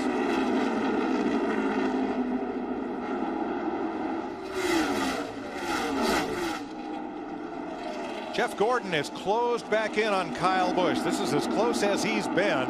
It's a quarter of a second, but it's only 3 car lengths. Another car that's gotten better as the evening has gone on is that 24. Jeff Gordon is inching in on the leader. 47 car slow on the backstretch. That is Michael McDowell. Sounds like you dropped the valve and then all of a sudden dropped 2 or 3. So that's Michael McDowell in relief of Bobby Labonte.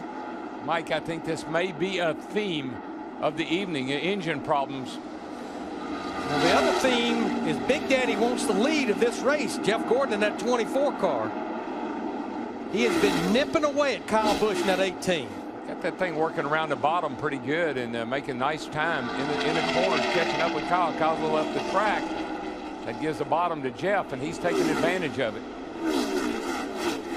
And here comes Gordon for the lead. That high line, there's so much momentum out there. It takes a little while for that bottom line to prevail. But I think Jeff will be able to do it here in 3 and 4. But Darrell, to your point earlier, we would not have seen this with that Generation 5 car. And right behind them for third, Dale Jr., Martin Truex.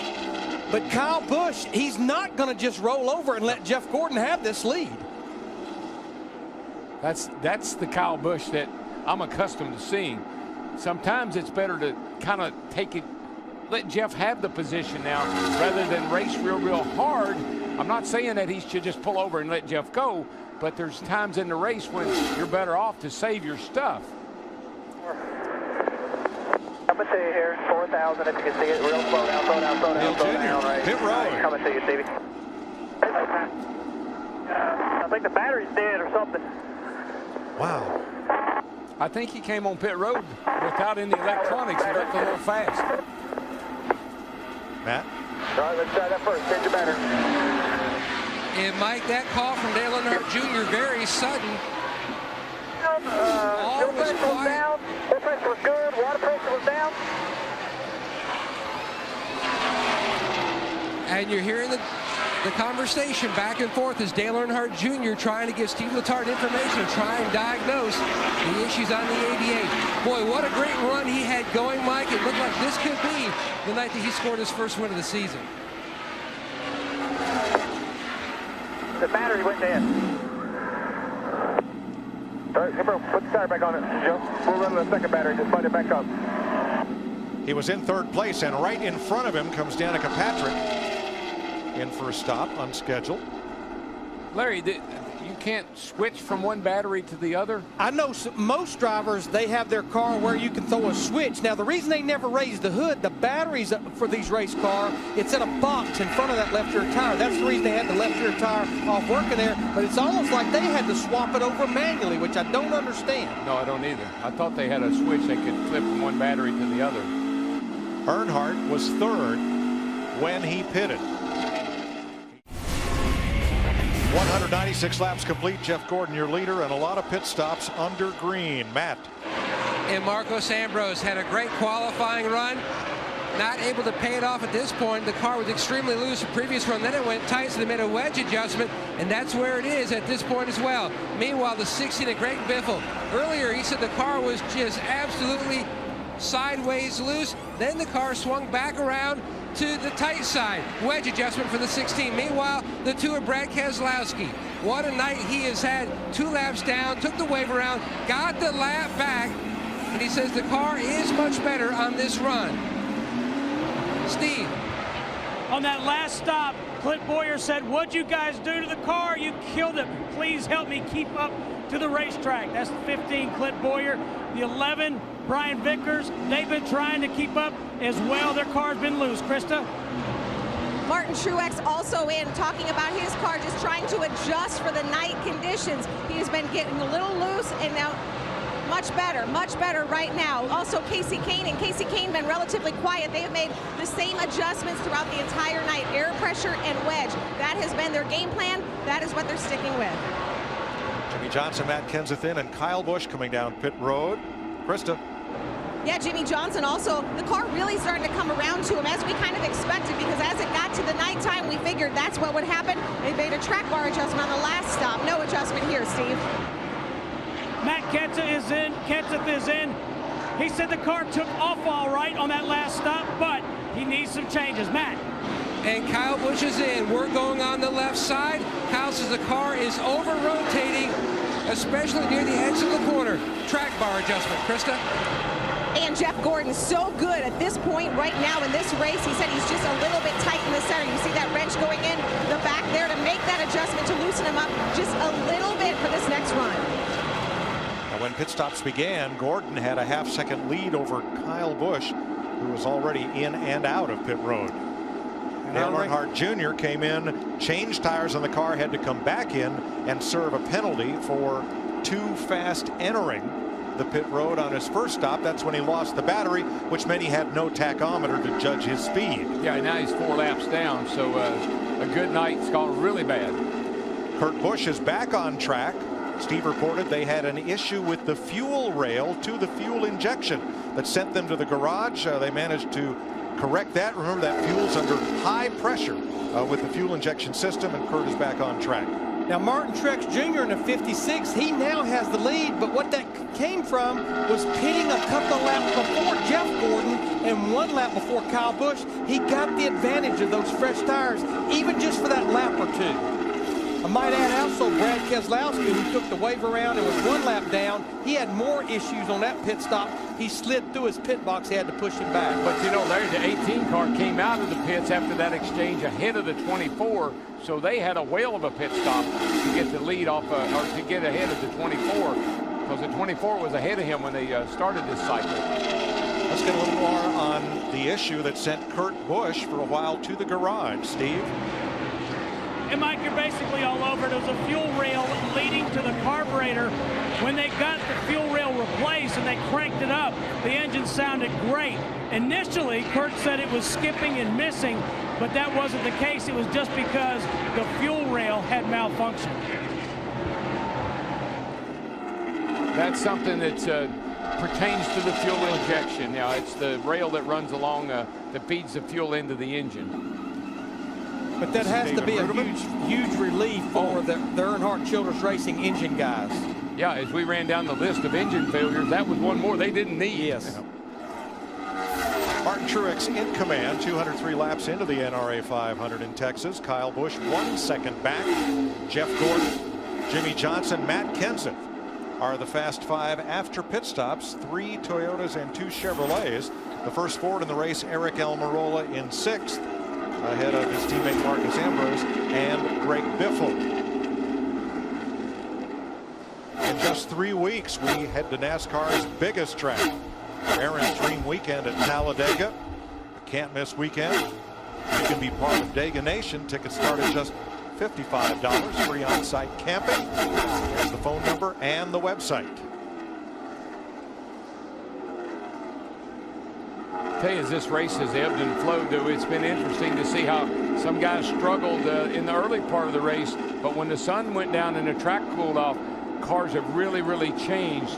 A couple of guys come to my attention, and one of them is his 16 car, Greg Biffle. His car is much better. Marcus Ambrose and Eric Almirola, those are a couple of cars that are really good right now, the 2 Petty cars. And Casey Kane on the move. Kane's got a good car now that the sun's gone down, the track's cooled off. There's Marcus, and he's running really well right now. He's running 7th, right behind his teammate, Eric Almirola, who's just up ahead of him. Daryl, another driver I think that the nighttime is complimenting, and I think they've just made the right adjustments. Think about Jimmy Johnson in that 48 car, sideways off the corner. Yep. When the sun was out, it was still daylight. Now he's up there in the top 5, running 4th right now. Yeah, right now, you know what Jimmy Johnson's doing? He's letting the race come to him. These other people are having problems, and they're having issues in the pits, and their cars are not handling like they were earlier. It's coming back to him. probably a lot like that same driver in that 20 car there, Matt Kenseth. He's probably on the same game plan as Jimmy Johnson. Yep. Here, kitty, kitty, kitty, kitty. Their lap time's pretty close to each other, within a tenth of a second. Eric Almirola, he started third. His teammate Ambrose fourth. They've been running together most of the night. They're now 6th and 7th, about 7.5 seconds off the lead right now. They qualified so well, both cars did, and really running well tonight. Good to see. And there's Ambrose, who is 7th, 9 seconds back. 208 laps complete in Texas. Martin Truex Jr. out in front by 3/4 of a second. Martin Truex leading. New second place car. Jeff Gordon has passed Kyle Busch for second place. Watch the 18. Yeah, hey, watch this. I mean, this should have been a wrecked race car right here. This is just how quick this kid can react to a car when it gets out of control. That thing should have nosed into the wall, but he just barely. Look at the right side of the car. Didn't even knock the letters off the tires. No, that's about as close as you could come to the right rear and not hit it, though. Great save. Yeah, he'd been full throttle for a while by the time he got there. Now Kyle continues, Matt, 2.2 seconds off the lead. Mike, after that stop, he was telling Dave Rogers that the car was a little too snug through the center of the corner, not rolling like he'd like it to, but he felt like that was because the car was down on the splitter. And then after he hit the wall, he asked his team to survey the damage. They said it looks fine, just scuffed it up a little bit. And Kyle is saying the car is just simply really loose on entry, and he's lost the balance on exit. Really loose, obviously, by scraping the fence. Yeah, Matt, it is bad loose. It kind of looked like Jimmy Johnson did earlier in the race, where the thing just wants to jump sideways. Speaking of Jimmy, he's in fourth right now, 3.4 seconds back. Krista? Mike, you have talked about how the chemistry between crew chief Chad Knaus and Jimmy Johnson is so important. Chad's saying Texas is the kind of track where a driver needs to be able to feel what he needs. A few laps ago, Jimmy came on the radio and did just that. What you got going on there, Hot Rod? I feel all right. I think our car's better on the long haul. I don't know why I'm not missing them. I feel pretty efficient here. A little snappy loose off the two, but everything else is still pretty good.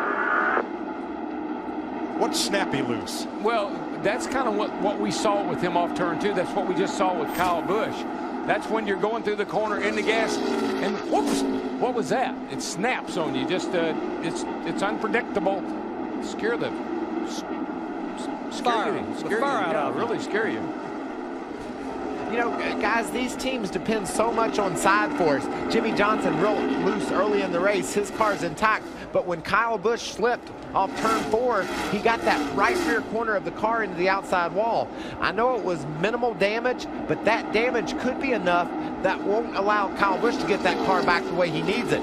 Side force is very important. He caved in that very right rear corner of the car, and that's where you generate most of the side force from. Side force is just the way the car lays against the air in the corner. These cars depend on that air to keep them handling, and you don't want to mess with that right side. He's got his right rear a little bit dented.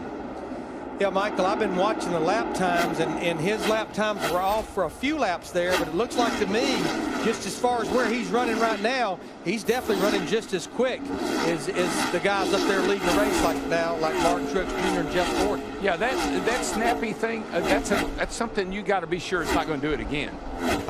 You know, if you can't stand that thing to do that several laps in a row, or you will be in the fence.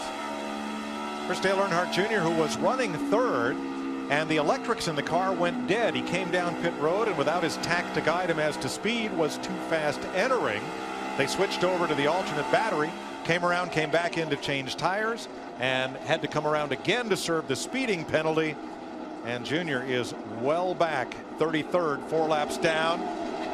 That's Mike Bliss in the white car as Martin Truex and Jeff Gordon fight for the lead. We sort of saw this last week, Larry, with the 24 car. Wasn't real good on the short runs, but had a car that really did hang in there and got better as the run went along. We're seeing it again tonight. Got a really nice long setup, but we got a caution. Back it down, back it down, caution down, back it down. Somebody caught the wall in the back straightaway. Could have been David Ruderman. And that'll be caution flag number 5. There is Ruderman. And he'll be the red car. Not that one. That's Trevor Bayne. And just in front of him, it's Travis Kvapil, Rudeman's teammate, who bit the wall coming off 2.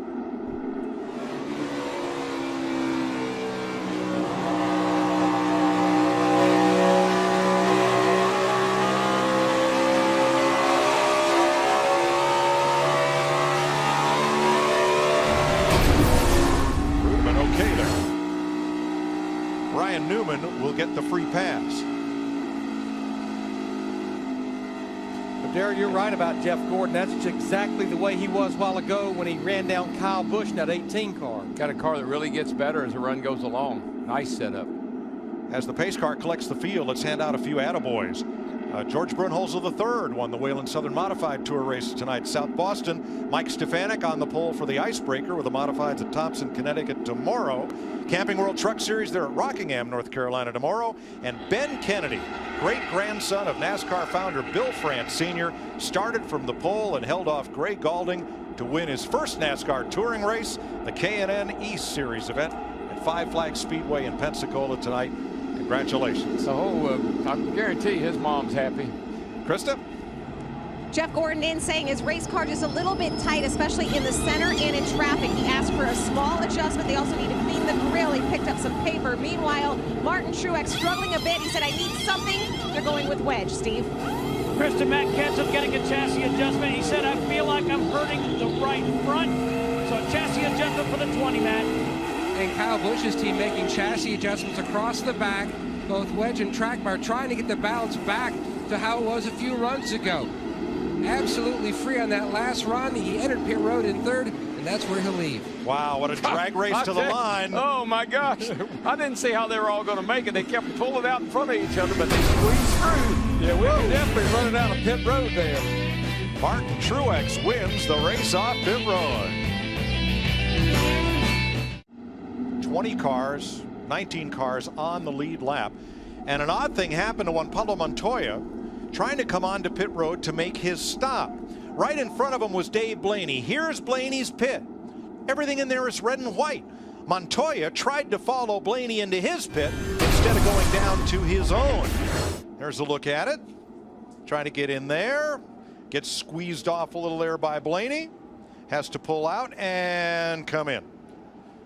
So it was more the squeeze play than the fact that those two pits look very similar. You know, it seems odd to me tonight that so many guys are having trouble finding their pit box on pit road. We've heard a number of guys say, I need a light, I need this, I need something else.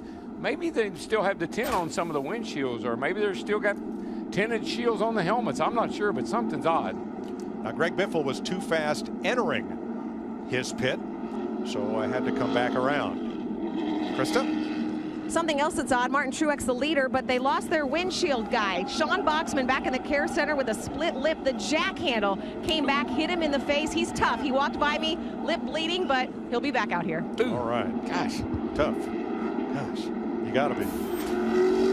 Racing season shifts gears into April, a month nationally associated with environmental awareness. NASCAR launches NASCAR Race to Green. Fans can visit NASCAR.com/green to learn more and support the environment, including donating trees across the country, or you can make a donation at the website. It is pretty tough down there in the pits, Larry. I mean, those guys do take a lot. They get a lot of abuse. There's been a lot of mistakes on pit road tonight, though, more than usual. Saw a guy with his foot on fire, gets hit with a jack handle. 5 caution flags. Here we go back to green with Truex and Gordon leading Kyle Busch and Kenseth, Almirola and Kane, Johnson and Ambrose. I think Kyle Busch will be in a hurry on this restart.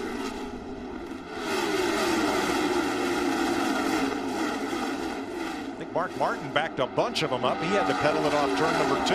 Yeah, there was stacked things up pretty well there. Big traffic jam over there that time at Mark caused. Everybody gets away cleanly, though.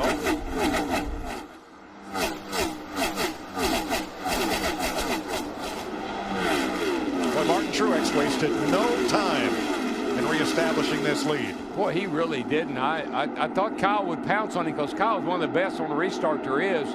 But Martin he's flying tonight. He's got some Napa know-how going on tonight. He has definitely been strong on the restarts, especially in the early part of run in that 56 car. But I think also if we look back and you see Jeff Gordon can't hang with these two guys up here to start with, but watch him as the run goes along, starts to chip away at that lead.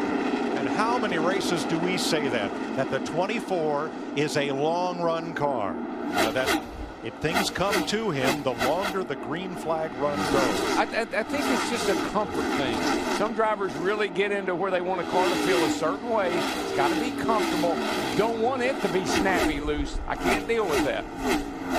You know, Mike, we saw Greg Biffle in that 16 car because he had to start at the tail end of the longest line, topping the fuel tank off with 1 to go. That caution came right there where there's probably some drivers in their teams. They're thinking maybe we could make it on one more stop should the caution not fly. I don't know how this is going to pan out. Nobody does. But tonight is a great. Here's Jimmy Johnson, who had a car pretty fast early in the running. Got off on adjustments. We saw him do that at Martinsville last week. They made the right adjustments and he won the race. But tonight you got Kyle Busch up here with a shot at really making a dent into the points chase. And you got Kenseth up here. Some guys tonight could really take advantage if Jimmy Johnson continues to have problems. Well, look at that blue car, though. Almirola. Eric Almirola is the only Ford in the top 5. And he and his teammate Ambrose are the only 2 Fords in the top 10.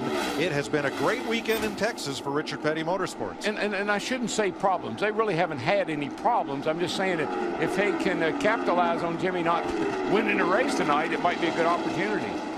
And Mike, we keep talking about the speeds climbing. Half of our top 10 drivers just cut their fastest lap, including Eric Almirola in that 43 car about a lap or 2 ago. Larry, you just always feel it. With about 100 laps to go, it just seems like everybody steps it up a notch.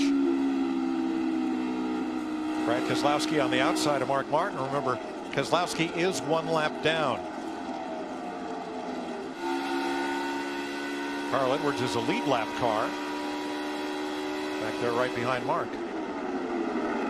And so too now is Ryan Newman, who got the free pass on the last caution. And another guy keeps lurking, just kind of lurking around.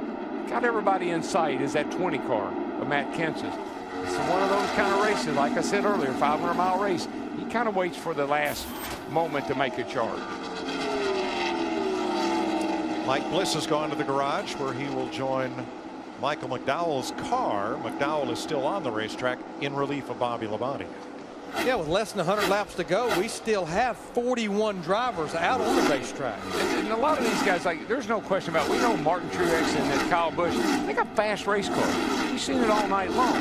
But we don't really know just how fast is Jeff Gordon and just how fast is Matt Kenseth. That's the question you have to ask yourself as the race draws near an end.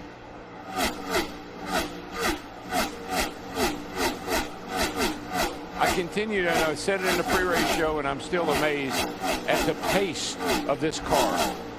How fast this car, particularly in the corners with the camber they have in the rear tires now. Let's watch it. Let's take a little ride around here with Kevin Harvick. And now, remember how we saw Danica fighting the steering wheel. We saw Brad Keselowski kind of starting fighting the steering wheel. Watch Kevin as he goes down the front, loops it out the back, out next to the wall right there, then dives it down to the bottom, looking for that white line. Listen how quickly he gets back in the gas. Well, he never really got out of the gas, did he, Darrell? He burps it. Yeah. It's just a little burp. A lot like he would do Keelan, I'm sure. Just a little burp. And then down into 3. And way back in the throttle before you ever even get to the center of the corner. Yeah, only about 157, 158 miles per hour. What little bit he was off the throttle in the middle of the corner. And we're going to be right at, what are we in, 195 right there going into turn 1. That's in race trim, race condition. Harvick in 8th place, Ambrose in 9th.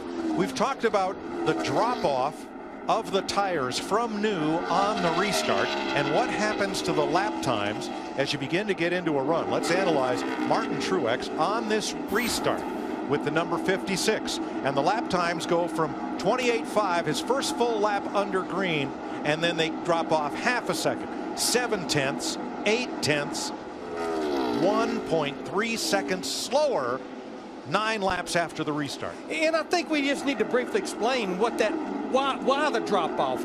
This surface does not have a lot of grip to begin with. It's a very old surface. And then the tire combination, obviously, if you run on this older surface, the tires just lose grip and the car starts sliding around. That's what made breaking that track record. I could not believe that we went 196 miles an hour around this place. That was amazing. With the surface the way it is, a little bit harder tire we've had here before, I never thought we'd do it. Oh, well, look at that graphic. There's nobody who wants to win here more than Martin Truex. Oh, yeah, baby. It's on now, boys. 10-4, man. Just nice and easy. Do your thing. Run your race.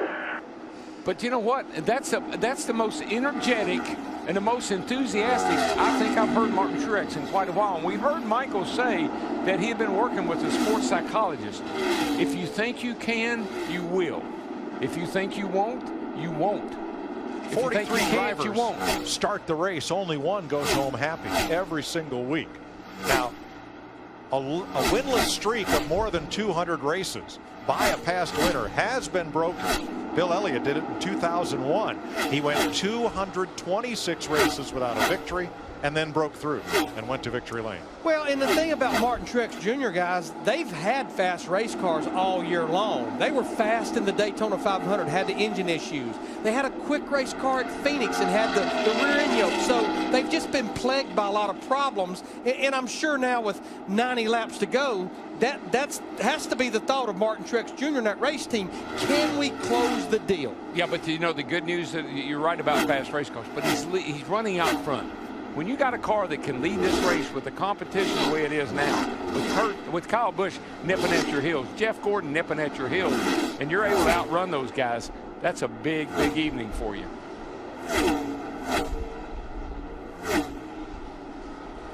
Let's take an inside look at what's happening in the NASCAR Sprint Cup Series, brought to you by Sprint. Fastest lap of this race, Kyle Busch at 190.48 miles per hour. Get the new NASCAR Mobile 13 app and get truly unlimited data on the Sprint network. Learn more at sprint.com/speed.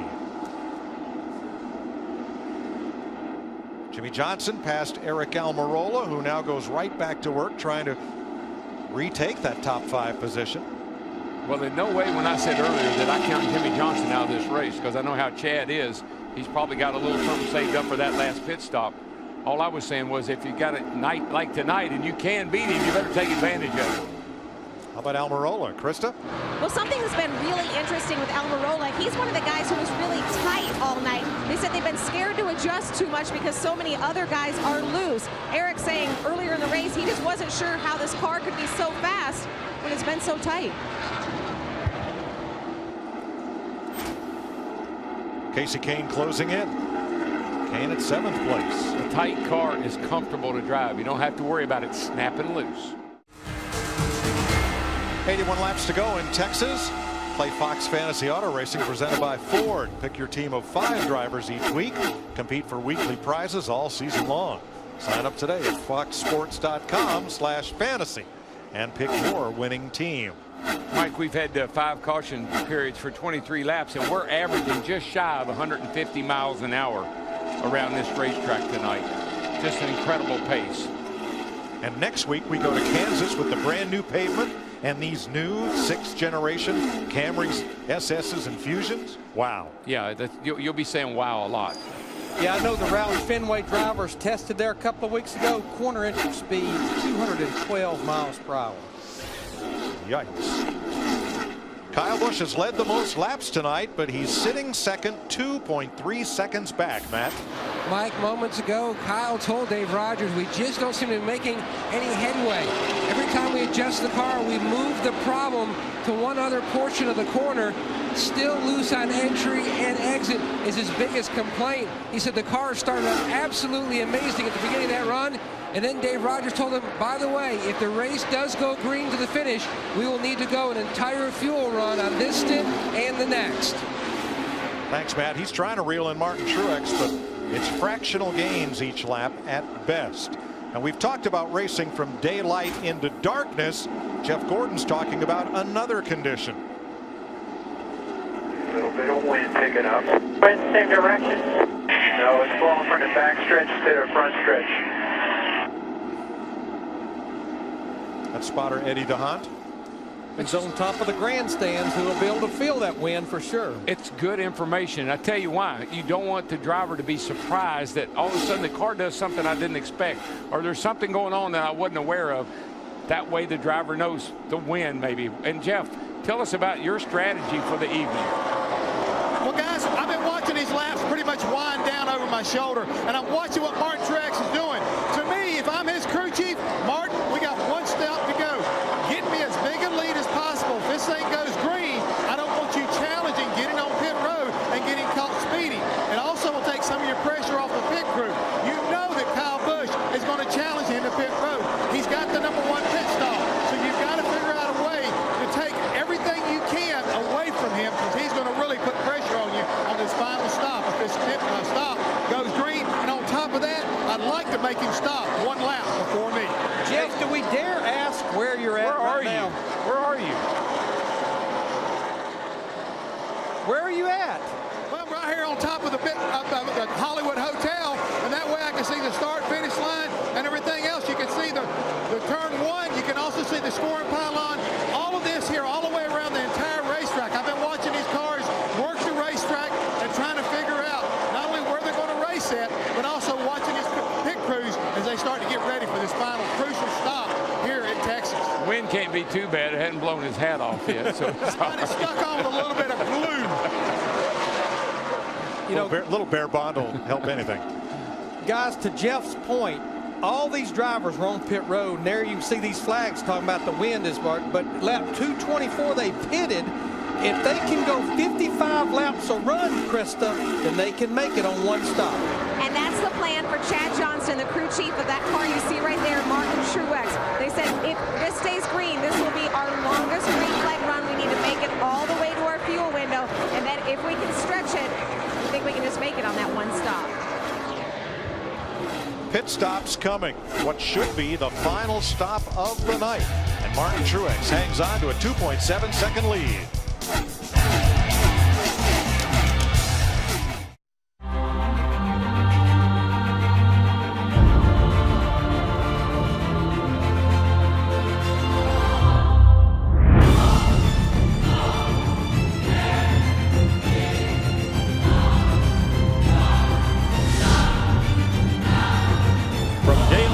Sunset to under the lights. Primetime racing in Texas. And there is your leader, Martin Truex Jr. Just about 100 miles to go. He was the leader, Michael Waltrip, at the 100-mile mark. You had Kyle Busch at 200, Jeff Gordon at 300.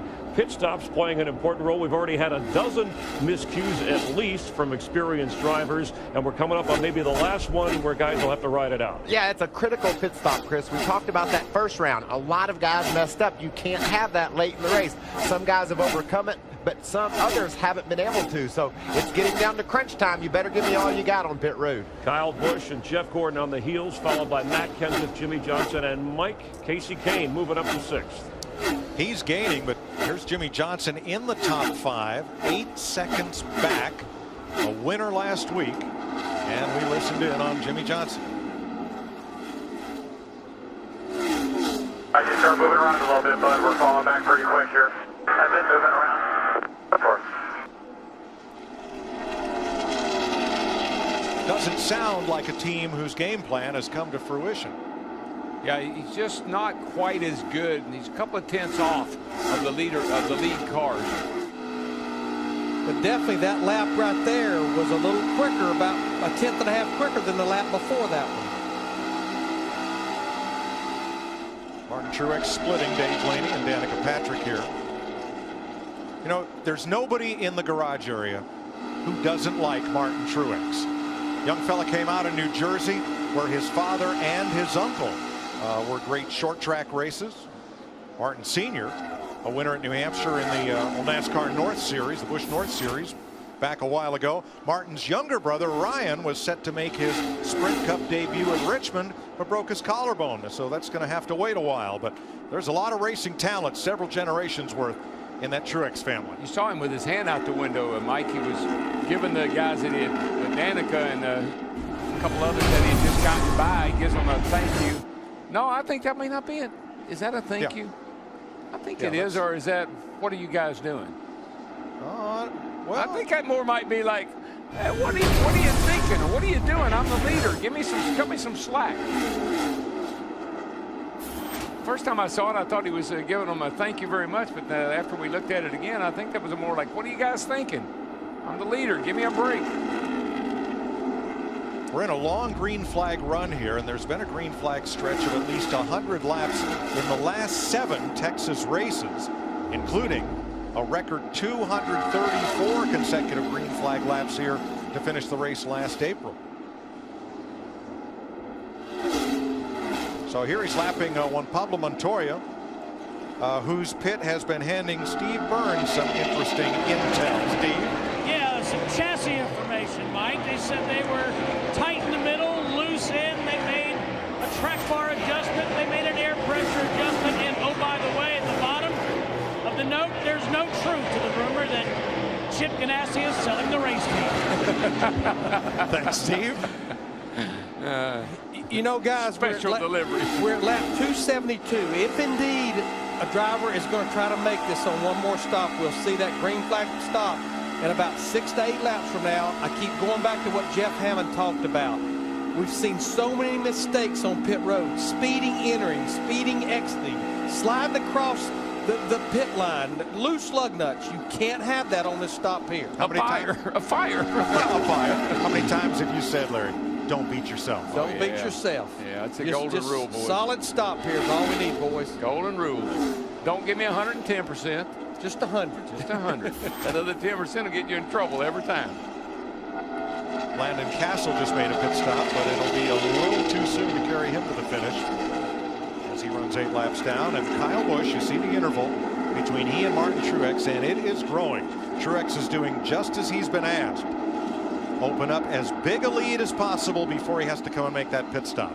Here's Kevin Harvick to pit road. And Dale Jr. on fresher tires goes past Truex. Matt? Much of the race, Kevin Harvick was running the high side, but that last run, they dialed his car in so much he could run the bottom. He says a little bit tight trying to get it to turn through the center, and he needs more help, more forward bite up off the corner, but the car much better that run than it has been much of the race. A lot of the lap down cars in now. Yaley, Gilliland is in along with Reagan, and on the lead lap, Ambrose and Josh Wise all pitting. Matt? And Marcos Ambrose, impressive qualifying effort, top 5, and trying to capitalize on it. Last week, he was 8th at Martinsville, hit pit road in the 9th position. He says that he just needs the car to cut in the better in the center of the corner, but it's absolutely way too free on exit. It's absolutely a handful, he says. Drew Blickensderfer says, make sure we pack this Ford full of fuel. He pits with 58 laps to go. Yeah, I'm saying Harvick and Ambrose cannot make it, pitting with 59 to go and 58 to go. They didn't run near that far that time. And that was with some cautions in there. No one can say for sure that this race will go to the finish caution-free. But as we explained a bit ago, the trend is that it could. Krista. Eric Almirola making his pit stop now. Remember, they have been one of the few cars who has been tight most of the night. You see the wrench going in. They will make an adjustment to get just the right condition for what they hope would be the final run. Not sure if they can make it. They're saying pack it full just in case. What I'm seeing is a lot of the Fords are having to pit. Seems like they're the first drivers to come to pit road. I tell you a guy that's having a solid night again. Paul Menard in that 27 car. Been watching him, and he just keeps creeping up through the field. He's up to 8th place right now. He and Slugger Labby, his crew chief, got a good race car tonight and having a nice run. He and teammate Jeff Burton both in the top 15. Here is Clint Boyer, last week's runner-up in front of Steve. And Clint's report is the car doesn't take off well, and it's way too loose. He's also been complaining of the splitter hitting the racetrack. It's been a tough night for Clint Boyer, but he's hanging in there. Matt Kenseth gets real squirrely under braking, getting onto pit road. Looks like he's okay now, Steve. Yeah, indeed, Mike. Now, Matt's saying that the car is a little bit tight in the center, loose on exit. They will make a chassis adjustment. Krista. Jimmy Johnson. The car had been coming to him. Then they were sliding back. He said he was sliding the nose, and that was the problem. Also, Martin Truex coming in right now. Truex had been flying, but he just came on the radio and said the car just got really bad tight, almost like I have a tire going down. Martin Truex is in. Caution for, oh boy, there goes Jeff Burton after Ambrose had trouble, and Burton in the wall. Don't know if there's fluid down out there or not, but we're under caution. Now these drivers that are on pit road, it looks like Kyle Busch, man, is there. Kyle Busch on pit road. They told him to go ahead and pit. He said the car is absolutely terrible tight. Need to make a significant adjustment on this stop. Lampy says, yes, we are full of fuel, and he is away. Truex also gets away, and they will remain on the lead lap. Jeff Gordon comes across, and Kyle coming onto pit road. Yeah, he got into a little bit of a confrontation here with the 7 car of Blaney. I think they touched. Well, and he almost did not have enough room to get between Blaney and that commitment cone. He can't hit that commitment cone. Here's Truex. He's just trying to get all he can and get to the commitment line with as much speed without speeding, and he had to lock it up. So a lot of excitement getting on the pit road. And what a tough break for Jeff Burton, because Burton was running in the top 10. Now there's Ambrose on fresh tires. Oh boy.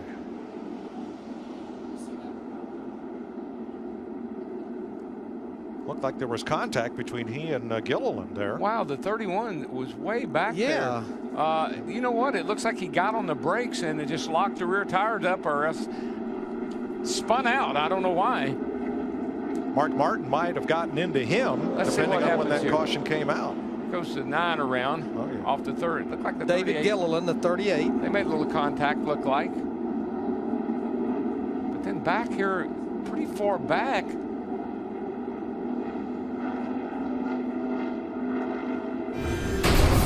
Accordioned up. Newman slowed down and others didn't. Oh boy. Pit stops, Krista. Jeff Gordon saying his car is so tight, if we do not free it up, I will sit third all night. Give me something to win this race, Steve. Krista Bryant Vickers in the 11. He needs help on entry. That's where he's losing time. Matt. And the 22 is Joey Logano. He's in. The car is still loose on entry. He can move up more, though, during the course of the run. It just takes too long for his race car to come in. Let's go back and have another look. Yeah, we got to figure out what happened to the to Jeff Burton back here. All right, let's ride with Jeff Burton. Here's Mark Martin in the 55. Oh, yeah, there you go. Mark slowed down when he saw the 9 wrecking, and Burton just backstretch. Didn't see him. I mean, didn't slow down. Not sure didn't get the word or what. Not happy, I can tell you. They have made repairs to Burton's car, and he's back out there. Krista? Yeah, there you're seeing the tire off of Martin Truex's car. Right? Remember, right before he came in, he said he felt like he thought he had a tire going down. Look at that thing. That is just absolutely shredded. Oh, my gosh.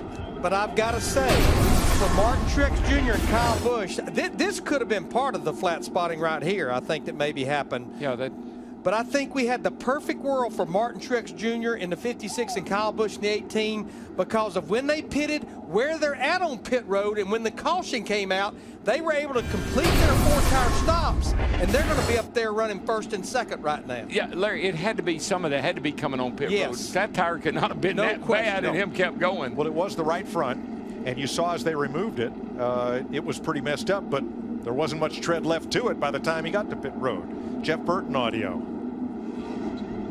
We're in it. You gotta be looking, dude. Somebody spun out on the back straightaway. You didn't see it. Mark Martin saw it and just stopped right in front of me. I'm not hurt. The car's hurt. That's kind of what I was thinking, but I didn't want to say anything. I thought the spotter either didn't get to Jeff in time, or Jeff, something happened between the communication there on the wreck in front of him. Jeff Burton had a great top 10 run going. Not so much anymore. 6th caution of the night, 49 laps to go. And we saw what happened to the tires on Martin Truex's car as he came in knowing he had a problem and catching a break there, getting that tire off the car and changing it. He's not the only team that has been concerned about tire wear on that long green run. Last 3 or 4 laps there, man, that right rear should have been done. Like, it was toast. I couldn't hold off barely. They just showed the 56s on TV. He'd love to pull cheers on right now. Yeah. Dave Rogers and Kyle Busch.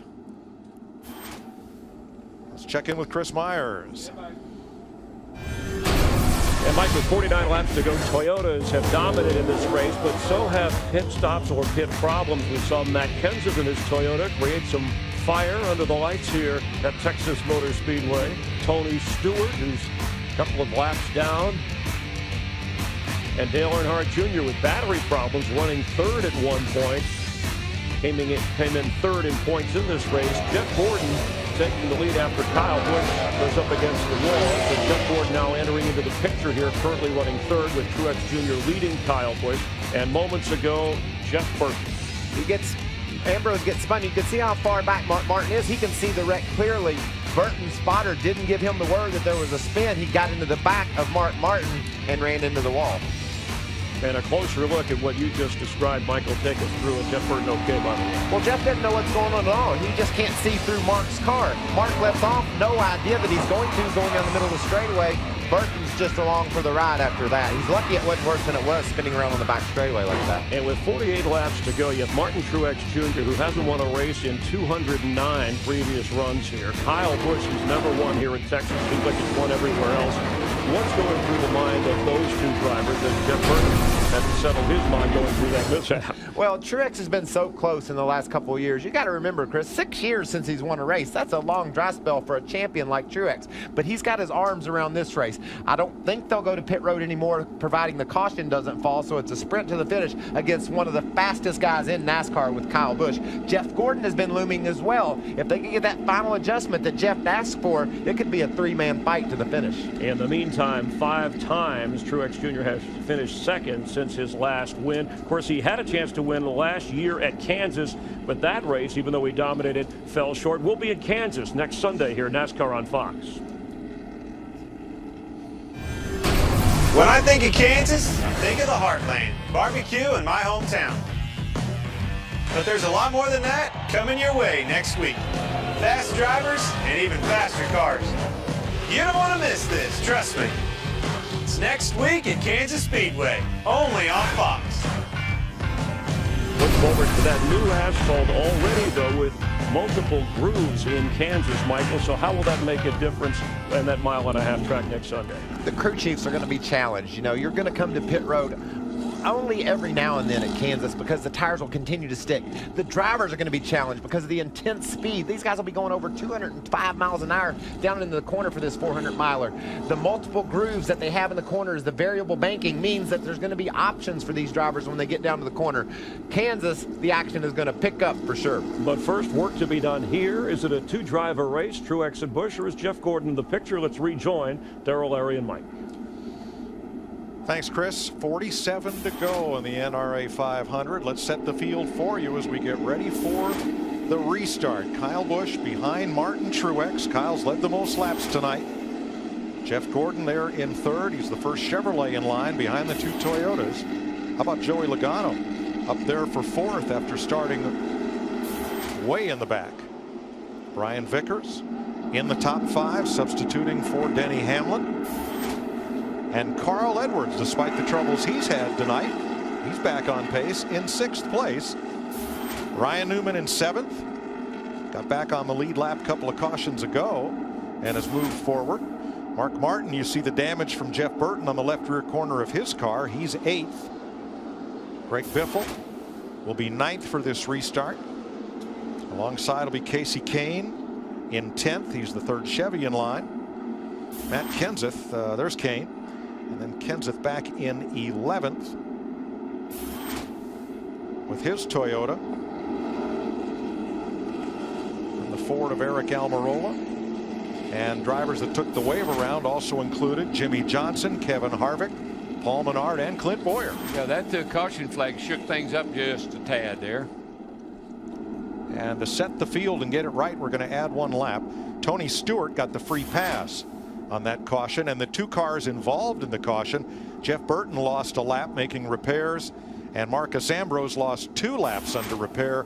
Both of them were in the top 10 when that wreck occurred. Yeah, what helps so many drivers, pretty much like Mark Martin, Carl Edwards, Ryan Newman, was they were drivers just like pretty much Jeff Gordon and some of those others at the front that had not made their pit stop when that caution came out. And I'm corrected, Matt Kenseth free pass.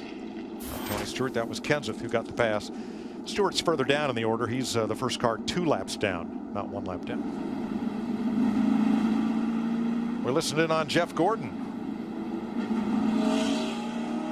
Just think about how bad it was on 25th in Vegas when they would get this green flag. Dallas has been fine, I can tell you that. Look forward to having a little more. Yeah, I tell you, that run at Martinsville last week, I think that really brought Jeff Gordon and his race team to life, no question. I believe I'd have been a little bit more encouraging to Jeff. Come on, man. We had a good car all night. You're sitting right here with the guys that have been leading the race. Let's get this job done. Come on, let's go. A little cheerleading. Yeah, let's do a little cheering here. Danica Patrick, 29th tonight after a great top dozen run at Martinsville last Sunday. She's 1 spot behind Dale Earnhardt Jr., who had problems, lost a battery, and is 28th. Getting ready for the restart. Last thing Truex wants to see is another caution flag. Let's see if he can finish it off here in Texas as Truex takes the green ahead of Kyle Busch.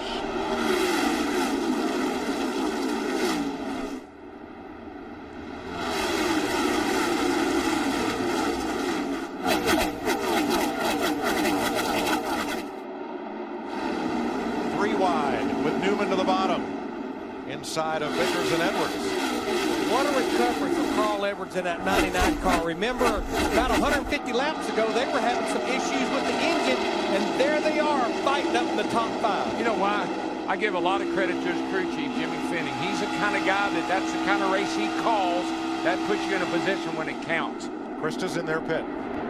Yeah, something else he had to come back from on a restart.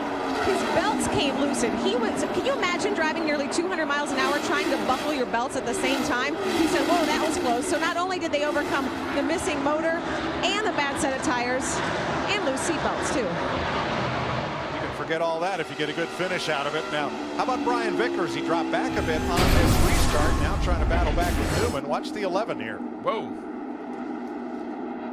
That's that snapping out that we were talking about. When you're on new tires, low air pressure, that thing will be going along perfect and it'll just snap around with you. That loss of momentum occurs and everybody wants to drive on by.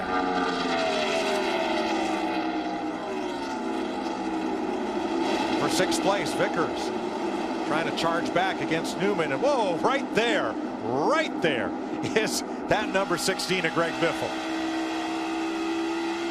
He almost ran right through Vickers. Biffle likes it when it gets like this. I think he's got a fast car, Darrell, and he's getting impatient. Yeah, it's his kind of, that's the way he likes it. You see Brad Keselowski in the 2 car, he's 1 lap down, but he's the first driver a lap down, so he would love to see a quick caution.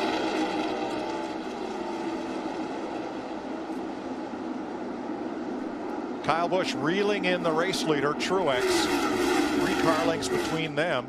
Joe Nemechek down on the apron, puff of smoke from his number 87, trying to go the distance tonight.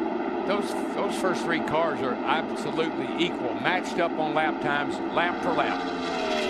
Matt? Mike, Dave Rogers being the cheerleader here as we're chasing down to the finish, told Kyle Busch, just save your tires. You'll have him at the end.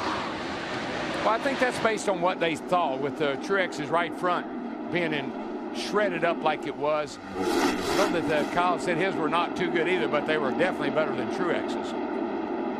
Here comes Kenseth for 8th place against Ryan Newman.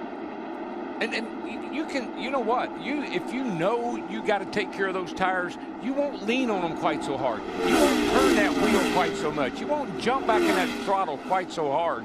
you'll be a little more gentle with the car.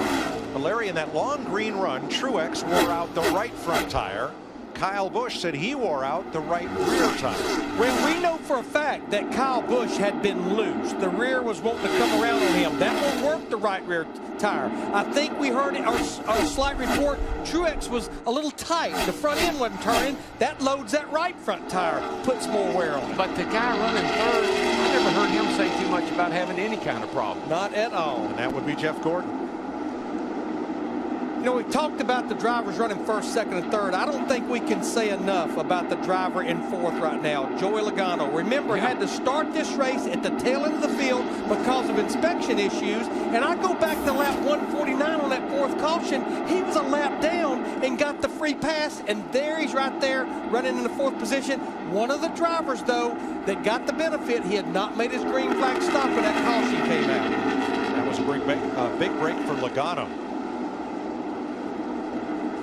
J.J. Yaley almost got swallowed up by a group of cars at turn 2, and he's come around slow down on the apron as Trevor Bayne and Eric Almirola nose to tail. Almirola still on the lead lap, and Paul Menard trying to close in once he gets past Baines, number 21, which is a lap down.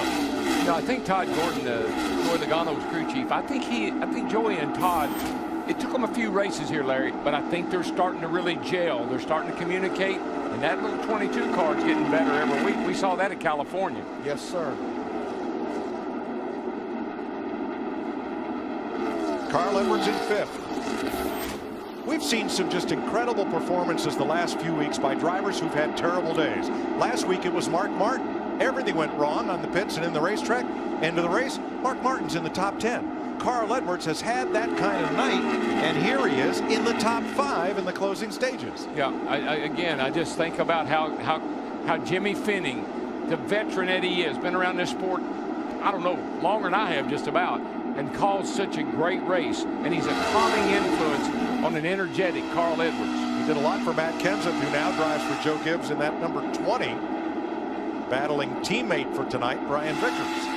I get a feeling Brian Vickers in that 11, he's just hanging on for dear life. But someone told him, Brian, less than 35 laps to go. He's giving it all he's got right now. Remember, the 2 of Keselowski is 1 lap down. Denny Hamlin watching that 11 go around track without him. Last week with Mark Martin, and this week and next week with Brian Vickers. And he'll meet with doctors soon. Try to get an idea on when he can return to the seat of the number 11. And the goal of the 11 team is to do exactly what they're doing. Build that notebook with this Generation 6 car, and also keep this 11 team in the top 10 in owner points. That could be huge, something we've not seen since the inception of the chase when we get to Richmond. Well, this is really and truly the third different driver in this car. When you think about Hamlin, and then you talk about Mark Martin last week, and now Vickers this week. So that's a big challenge for Darian Grubb and that team.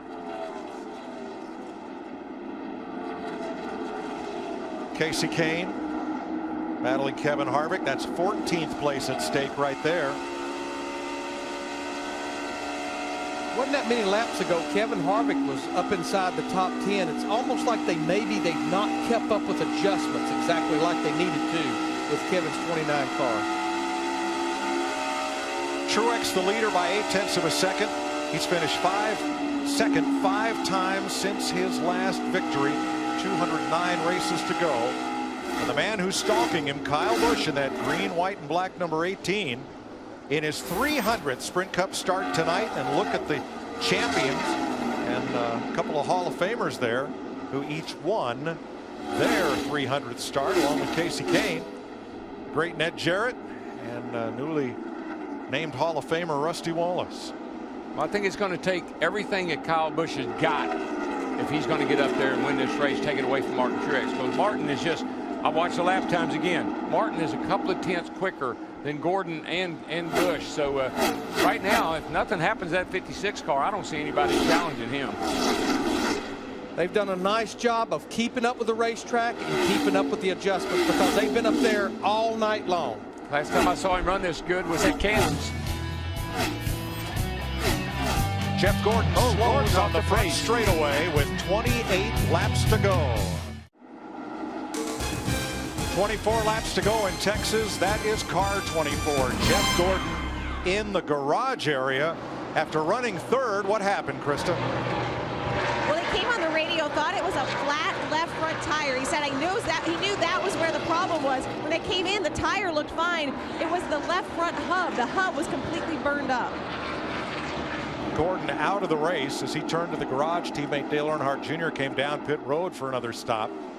But out front, Martin Truex Jr. and trying to lap Landon Castle. There is Kyle Busch, who has cut the lead to 1.1 seconds. Hold the phone. That 18 is closing our last couple of laps. He's made up a couple of tenths a lap. He's coming. Yeah, it was 2.5 tenths on that last lap. I think he may have been listening to what Dave Rogers, save your tires. Maybe he's saved enough tire now he's going to stand on the gas. 15 cars on the lead lap. Back to Clint Boyer as we get down to the closing stages of the second 500-mile race of the season. There's the progression. Well, we saw Martin Truex last year at Kansas dominate that race. No way he could lose. Had the best car of anybody there and got beat right at the end. And I'm telling you, that 18 car is on a mission. Truex has come so close so many times. Mindful of Harry Gant trying to win his first Sprint Cup race. He finished second half a dozen times. And caution is out. Caution down, back it down, back it down. 21 laps to go and the caution waves.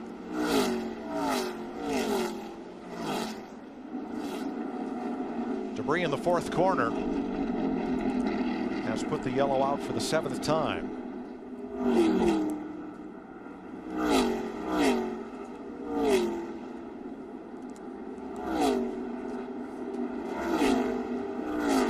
So now it's time for our sprint 20 to go as the pace car picks up Martin Truex. 7 cautions for 33 laps, 15 lead changes in this one. Truex has led the second most laps, trying to go to victory lane for the first time since Dover in June of 2007. Kyle Busch has led the most laps, 150. That's almost as many as the whole rest of the field. And in third, when they fired the engines, Joey Logano wasn't even in his car yet because of problems in inspection. And look at the ride he has taken up the chart to third. That's our sprint 20 to go.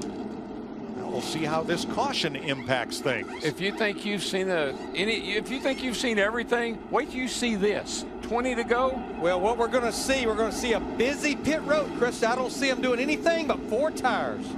That's the plan, man. What a comeback for Carl Edwards to be in this race. There you see them on pit road. Carl Edwards trying to keep himself in the top 5. Meanwhile, Martin Truex is not racing for points. He is racing for this win. He said, don't change it. I like it. Matt? Kyle Busch in the upper right says he needs more help most on exit the corner. He called for the air pressure change, taking air out of both rears to help for the forward bite. Meanwhile, Joey Logano, what a race he has had. He says the entry is very stable, but he needs to take off better, especially on this much shorter run.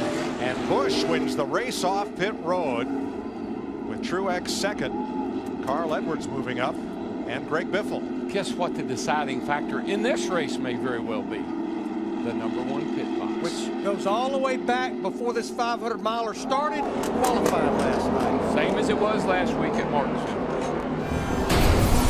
Pole winner has the first choice of pit position. Most pole winners pick pit #1, and that's where Kyle Busch rocketed out from to beat Martin Truex to the end of the pit road. Look at the boys celebrate. Woohoo!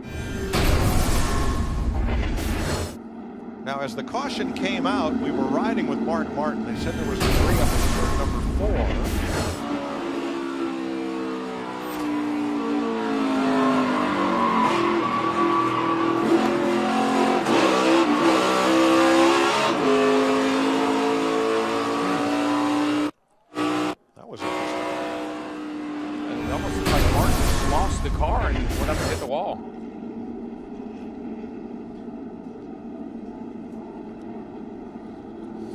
And the free pass will put Brad Keselowski back on the lead lap, Chris.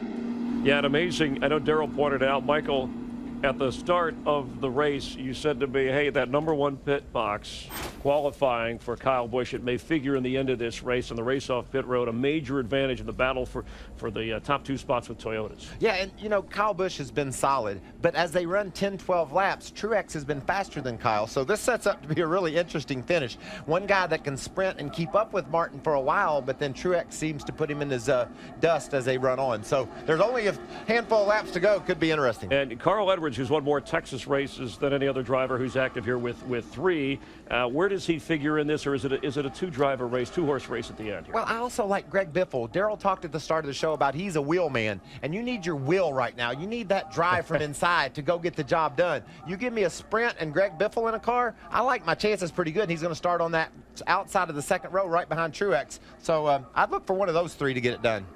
Darrell, Larry, and Micah. And Darrell, I guess strategy out the window, pretty much the driver who's got the car. This is where it's his to take the win. Yeah, and this is where Kyle Busch is so good. He's great on restarts. He's going to have the inside line. And this is when Martin Truex really has to dig deep. This is when you start remembering how long it's been since I won my last race. You cannot let that affect your concentration. You got to get up on the wheel and you got to get it. Tonight you got the car to win. And Larry, I can't put all that on pit box #1 because it didn't look to me as if Truex's stop was as fast as some of the other drivers that was pitted around him.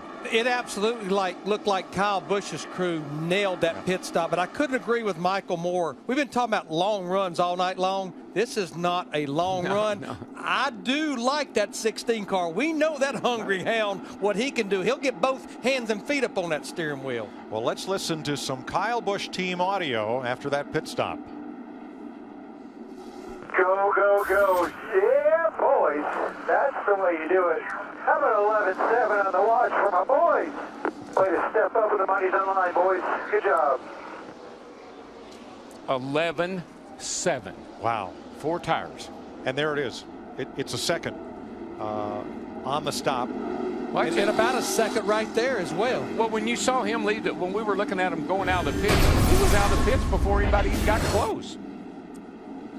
And that's because of that first pit box. Exactly. He can fire right out of there, whereas Truex had to battle traffic down pit lane. Is this a team sport? 18 cars took the wave around, putting McMurray and Bain and Quapple back on the lead lap.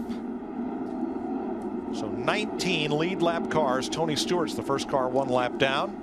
As we get ready to settle this, it'll be 16 laps to go as the 2 Toyotas come to the green flag. We got to go. We got to nail this restart. Boy, look at Greg Biffle in that 16. He just forced his way to the bottom, almost right up against Joey Logano in the 22. Somebody way up top, that's Kenseth. And out front.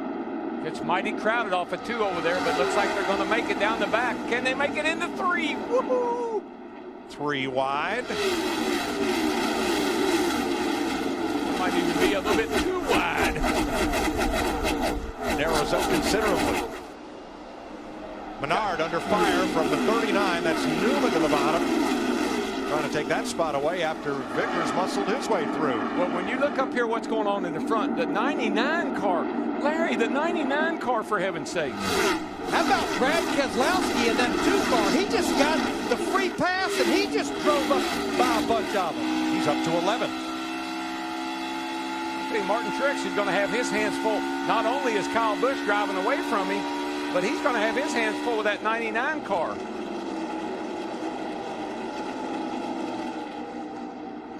Almirola and Vickers had some contact, racing for 7th place. Yeah, they got it got really it was a wad coming off of turn 2 over there. I'm surprised they made it. Saw Kenseth there up high. He has not been able to advance. Not been able to run the bottom either. How about Martin Truex, Kristen? Well, Truex was worried about being second on that restart because he knew he'd be tight on the outside. The problem is his tight condition, not just on the restart. He said he is getting tight, and he doesn't know why. Same thing. It so reminds me of Kansas last year. A year ago. Had a dominant car. Last pit stop. Whatever they did, whether they made a change or not, the car was not quite as good. Well, and I think one thing that happened there is the weather changed dramatically late in the race. That's not the case tonight. 12 12 laps to go. Is that enough time for the car to come to Truex and him to run down Kyle Busch? No way. Kyle, and they're matching lap times. Matter of fact, Kyle is a good 10 to 2/10 quicker right now than anybody in the field.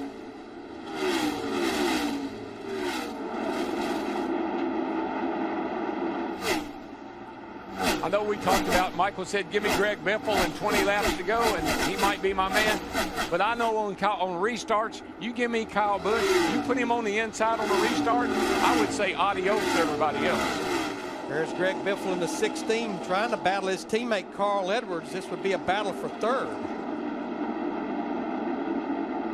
And that's two guys right there. Carl Edwards has won 3 times here, one of the winningest drivers here, and Biffle 2 times. 2 guys that know this racetrack. Brad Keselowski in that 2, all over the back of Paul Menard in the 27. He's trying to get into the top 10.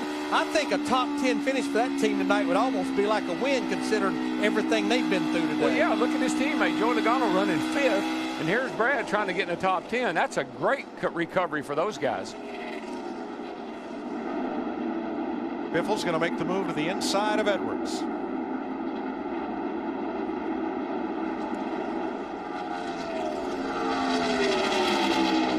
Jeff Gordon out of the race with broken left front hub. J.J. Yaley behind the wall. Ricky Stenhouse many laps down. And in the garage, Mike Bliss, Bobby Labonte, Michael McDowell.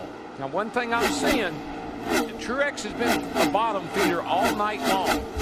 All of a sudden, he's found some speed up off the bottom just a little bit.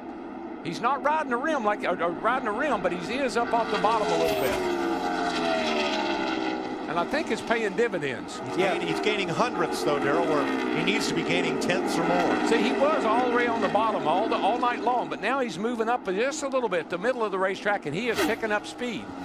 Yeah, he gained a 10th that lap, but he's still a little over a second back. When they get back around here, 7 laps to go. And those 2 are still the 2 fastest cars on the racetrack. Guys, trust me, I'm not making this up. That 56 is going to catch that 18. I don't know if he's going to be able to get by him, but he's going to catch him. Right about a 10th that lap right there.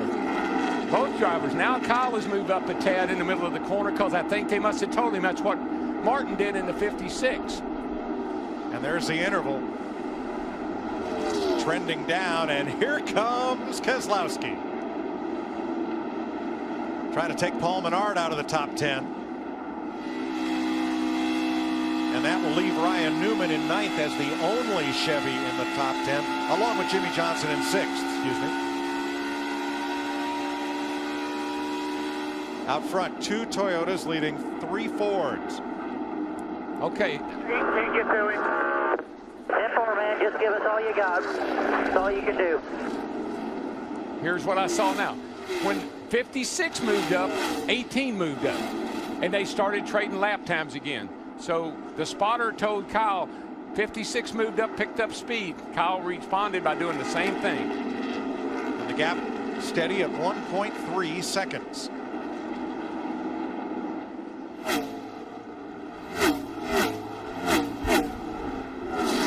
Five to go.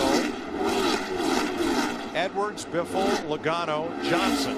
And Johnson under fire from Almirola for 6th place. As we about run out of laps here, Almirola's done a nice job tonight. Yes, he had Richard Petty car in the top 10. He's done a really nice job. Started row 2. Little lap traffic in between the 2 leaders. That's Timmy Hill. That will benefit Kyle Busch with 4 to go.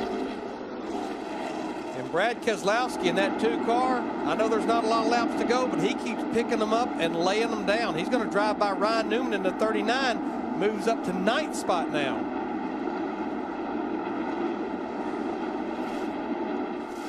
And Truex closing just a bit. Yeah, it's kind of nip and tuck now. I mean, Kyle will be quicker 1 lap by a 10th. Martin will pick up a 10th, but it's pretty much leveled off. Looks to me like that unless something happens that 18 car, he is going to get he's going to run up on a couple of lap cars here. That could play a little bit of in the game, but I don't think enough for Martin to catch him. 2 to go. Last night, Kyle Busch won his 12th career Sprint Cup pole. Last night he won the nationwide race. He's looking for another sweep. I think he has 6 already.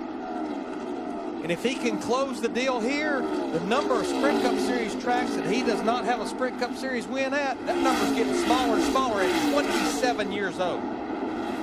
Well, it's not over. Truex made a big gain that time because of these lap cars. He cut a third out of Busch's lead. He's there. He's going to get up there to him. Final lap. He won't get to you. 10 back. All good here. Hit your marks. Bring it checkered. Lap car way to the inside. And Kyle Busch, driving Joe Gibbs' Toyota, rounds out the corner and joins the group. Ned Jarrett, Rusty Wallace, Casey Kane. Kyle Busch wins his 300th career start. From the pole, led the most laps with a new track record. Pretty nice weekend. And a sweep. I'd say that's a clean sweep. Samantha, crew chief Dave Rogers celebrate, and the team. That team had a whole lot to do with it. That pit stall certainly did too, but that team, let's go get some good. They knocked it out of the park on that last pit stop. You think about after race 2, after Phoenix, he was not even in the top 30 in points. And he has followed that up with 6 awesome job, man. I'm so proud of you. It is Kyle's 26th career win. 23rd on the all-time list, tied with Hall of Fame nominee Fred Lorenzo. Took 16 races to get his first win in Texas. Man. Good job, crew. Good job. Thank you, sir. You drove a great race, man. You're doing awesome this year. I appreciate it so much. Second win of 2013. And in NASCAR's top 3 series, that's 9 Texas trophies. One of those nights when you look at Kyle Busch and that 18 team, everyone did their job to perfection. You got it. I agree 100%.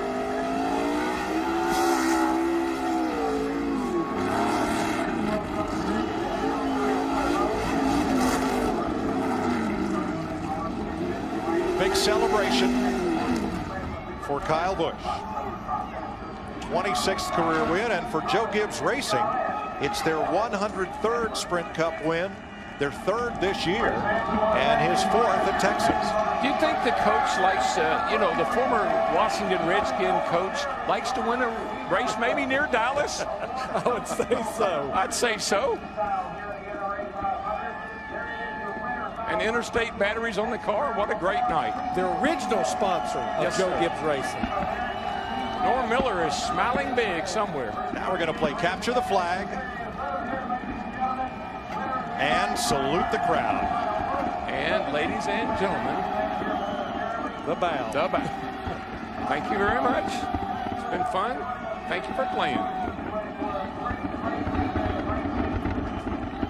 Kyle Busch led 170 laps tonight. And for Martin Truex, yet another, his 6th second-place finish since the last time he went to victory lane.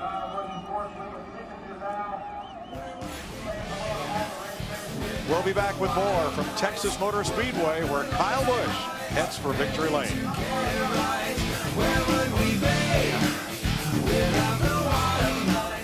Exciting finish for Kyle Busch. NASCAR on Fox at the Texas Motor Speedway. Michael Waltrip, Chris Myers welcoming you, and Carl Edwards working his way up to 3rd, and Martin Truex Jr.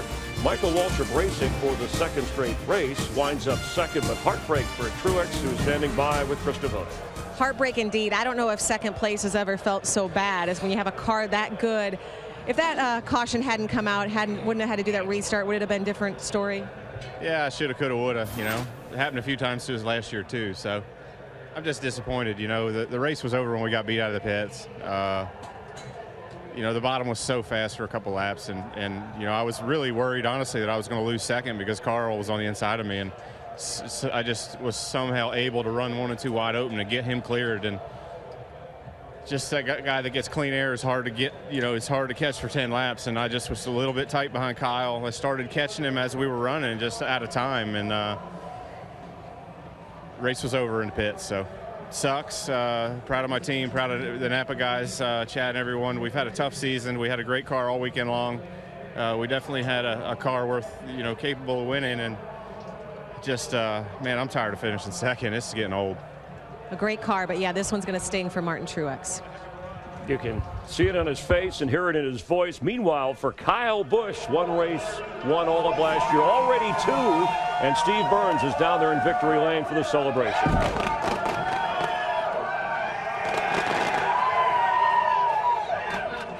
And what a celebration it is, Chris Myers. The broom to Texas Motor Speedway. What a weekend, Kyle. Talk about the win tonight. Eddie made me my own right there, baby. That feels good. Oh, man. For Interstate Batteries and Norm Miller to be in victory lane in Texas, there's none better than putting him right here, you know. And great race car. Dave Rogers and these guys gave me a great piece today. We ran up front all day long. But if it wasn't for my pit crew, who's the most awesome group ever, and since 2008 we've been together, haven't had any changeover, man, those guys are just awesome. They pulled out one heck of a stop right there at the end to put us up front to give us that lead and to be able to bring it home, you know. So I thank M&M's and Toyota, of course, Monster Energy, Sprint. Without Sprint, this wouldn't be a sport, so we appreciate them, and of course the fans, you know, without them also. Kyle, how important to win this race tonight? I'm sorry? How important to win this race tonight to you and your team? It's good. It's really, really good. I mean, we've had a great start to the season, and it feels amazing to keep this roll going, you know, and it's just so much fun to race with this group. We had a talk over the winter. Dave and I had a talk a few weeks ago, and things have just kind of gelled, man. We've been doing really, really good. And I'm proud of this bunch, and couldn't say enough about Joe Gibbs Racing. Everybody back at the shop, all the guys and gals, I mean, these cars are amazing to drive. They're fast, they're fun, and what up, buddy? And it's just amazing. It's good. I love it. All right, let's go back to Chris Myers. Congratulations. Thanks, Steve. Part of that talk over the winter, I've got to start living differently, is what Kyle Busch and Joe Gibbs Racing and his team talked about. And while Kyle Busch dominated this race, a number of drivers had to make up ground just to get back near the top, including Joey Logano going back to pre-race. Michael, we talked about it, last car through inspection. Look how frustrated Joey is, wondering if he's even going to get to race. They were that close to getting that car on pit road. Luckily, they made it. He parlayed that into a great finish, Matty. Yep. Go ahead, Matt. Absolutely, and we documented that drama pre-race. In fact, they gave the command to start engines. Your car was not even to the grid yet. How would you describe this day to where it started and how it finished? Shoot, I wasn't even in the car yet. But no, these guys dug really, really hard all day to get this Show Penzo Ford on the racetrack. And it was a little too close for my comfort, to be honest with you. And having to start from the back, worked our way up. Ty Gordon did a great job, you know, keeping everyone under control, not getting overwhelmed by everything. Focused in, made his adjustments, got our car a lot better than what it was. We just weren't fast on the short run. You know, we started fourth there with, I think it was like 40-something to go, and the top 3 guys are gone. And then after, you know, 15, 20 laps, I can hang, and then eventually I start catching them a little bit. We never had any short run speed in our car all weekend. Even from practice, we were slow on the short run, but good on the long run. So I have to kind of figure out where that speed is. But if you told me I would have finished 5th today, I'd give you a hug, because that's definitely, man, I'm pumped up about our finish, the way we got that. I'll take a handshake. And by the way, coming in tonight, he hadn't finished in the top 10 in the last 4 mile-and-a-half races, and he scored a 5th here at Texas. Meanwhile, Kyle Busch, who recently shot a cameo on the FX show Anger Management with Charlie Sheen, is celebrating here, all smiles. More interviews in a moment. Here's the way it wound up after 500 miles. Michael, you see the 2 Toyotas and then 3 Fords. Jimmy Johnson hanging in there to finish 6th. Yeah, and a great run for Eric Amarola. That our Richard Petty Motorsports team was strong all weekend, and he finished up strong. Brad Keselowski at top 10, then Casey Kane, Matt Kenseth, the 2-time winner. Harvick, remember, had the engine change, started at the back of the pack, finished 13th. Yeah, we saw Ambrose spinning down the back straightaway in that other Richard Petty car. He finished 19th. Tony Stewart, trouble on pit road, winds up 21st, and then Jeff Burton crashed on the back straightaway, still came home with a top 25 finish. Danica Patrick wound up 28th. Austin Dillon, Jimmy Hill in the Oxy Water Carly. Jeff Gordon, who was in the top 3, and of course had a problem and fell out of the picture. Let's check in with Chris Devona, standing by with Carl Edwards. What he thought was a bad engine turned out to be cracked tailpipes. Then it was a bad set of tires, and then no belts. How in the world did you come back with the top 5 tonight? We got a great crew chief. Jimmy Finnick did a great job. He called an amazing race. He took every advantage that we could pitting early, and yeah, it's insane. I mean, the car was really good at the beginning. Then the engine started running poorly, and that was the tailpipes. And then I thought the left rear was falling off at one point. I mean, I'm sure the whole field could read Fastenal on the left rear when I was driving the corner. And then the seatbelts. I don't know what the state laws are around here, but in Missouri you got to have seatbelts. So I got them hooked back up, but I lost a ton of time, and fortunately we didn't go a lap down. So third place is like a win tonight. I mean, it's not a win. We need to be better, but that's a great gift for us. Hooked back up at nearly 200 miles an hour. A third for Carl Edwards. What an impressive job by Greg Biffle, former winner here at Texas. At times I thought we were running at Eldora. That car was so sideways. Man, I tell you what, I had my hands full tonight. You know, it was really tough. You know, I started in the back, then got a pit road penalty with 100 to go. I had to start tailing the longest line. Worked our way back and forth, got a caution, got tires on it, and just drove her up through there. But, you know, it was a really tough handling race car, but we were making it better and better. And as it cooled off and the grip went up, our car got better. And that equaled us out. But, you know, I just wish we'd have started up there, maybe got to race with the 18 and 56 a little bit. But I'm happy with fourth. The guys did a pit stop's phenomenal. I'm really excited about another top 5. Thank you, Greg. Chris? Thanks very much. So 7 races through the season. Jimmy Johnson maintains the points lead. Carl Edwards, by the way, last year had only 1 top 5, already has 3. Well, he had 3 all of last year, already has 4 so far this year. Look where he is in points and has a win to boot. Yeah, and his teammate Greg Biffle right there ahead of him. Look at those Penske cars, both of them in the top 10 in points. Tonight was a big night for them to overcome some issues, and they did so good. Dale Earnhardt Jr. having his worst finish of the season, came in 3rd in points, and you see Tony Stewart, who needed to try and get within the top 20 in points, did not do very well. Stewart Haas Racing taking it on the chin. We'll be back to some final thoughts on Kyle Busch. Is he the guy to challenge Jimmy Johnson in the big picture?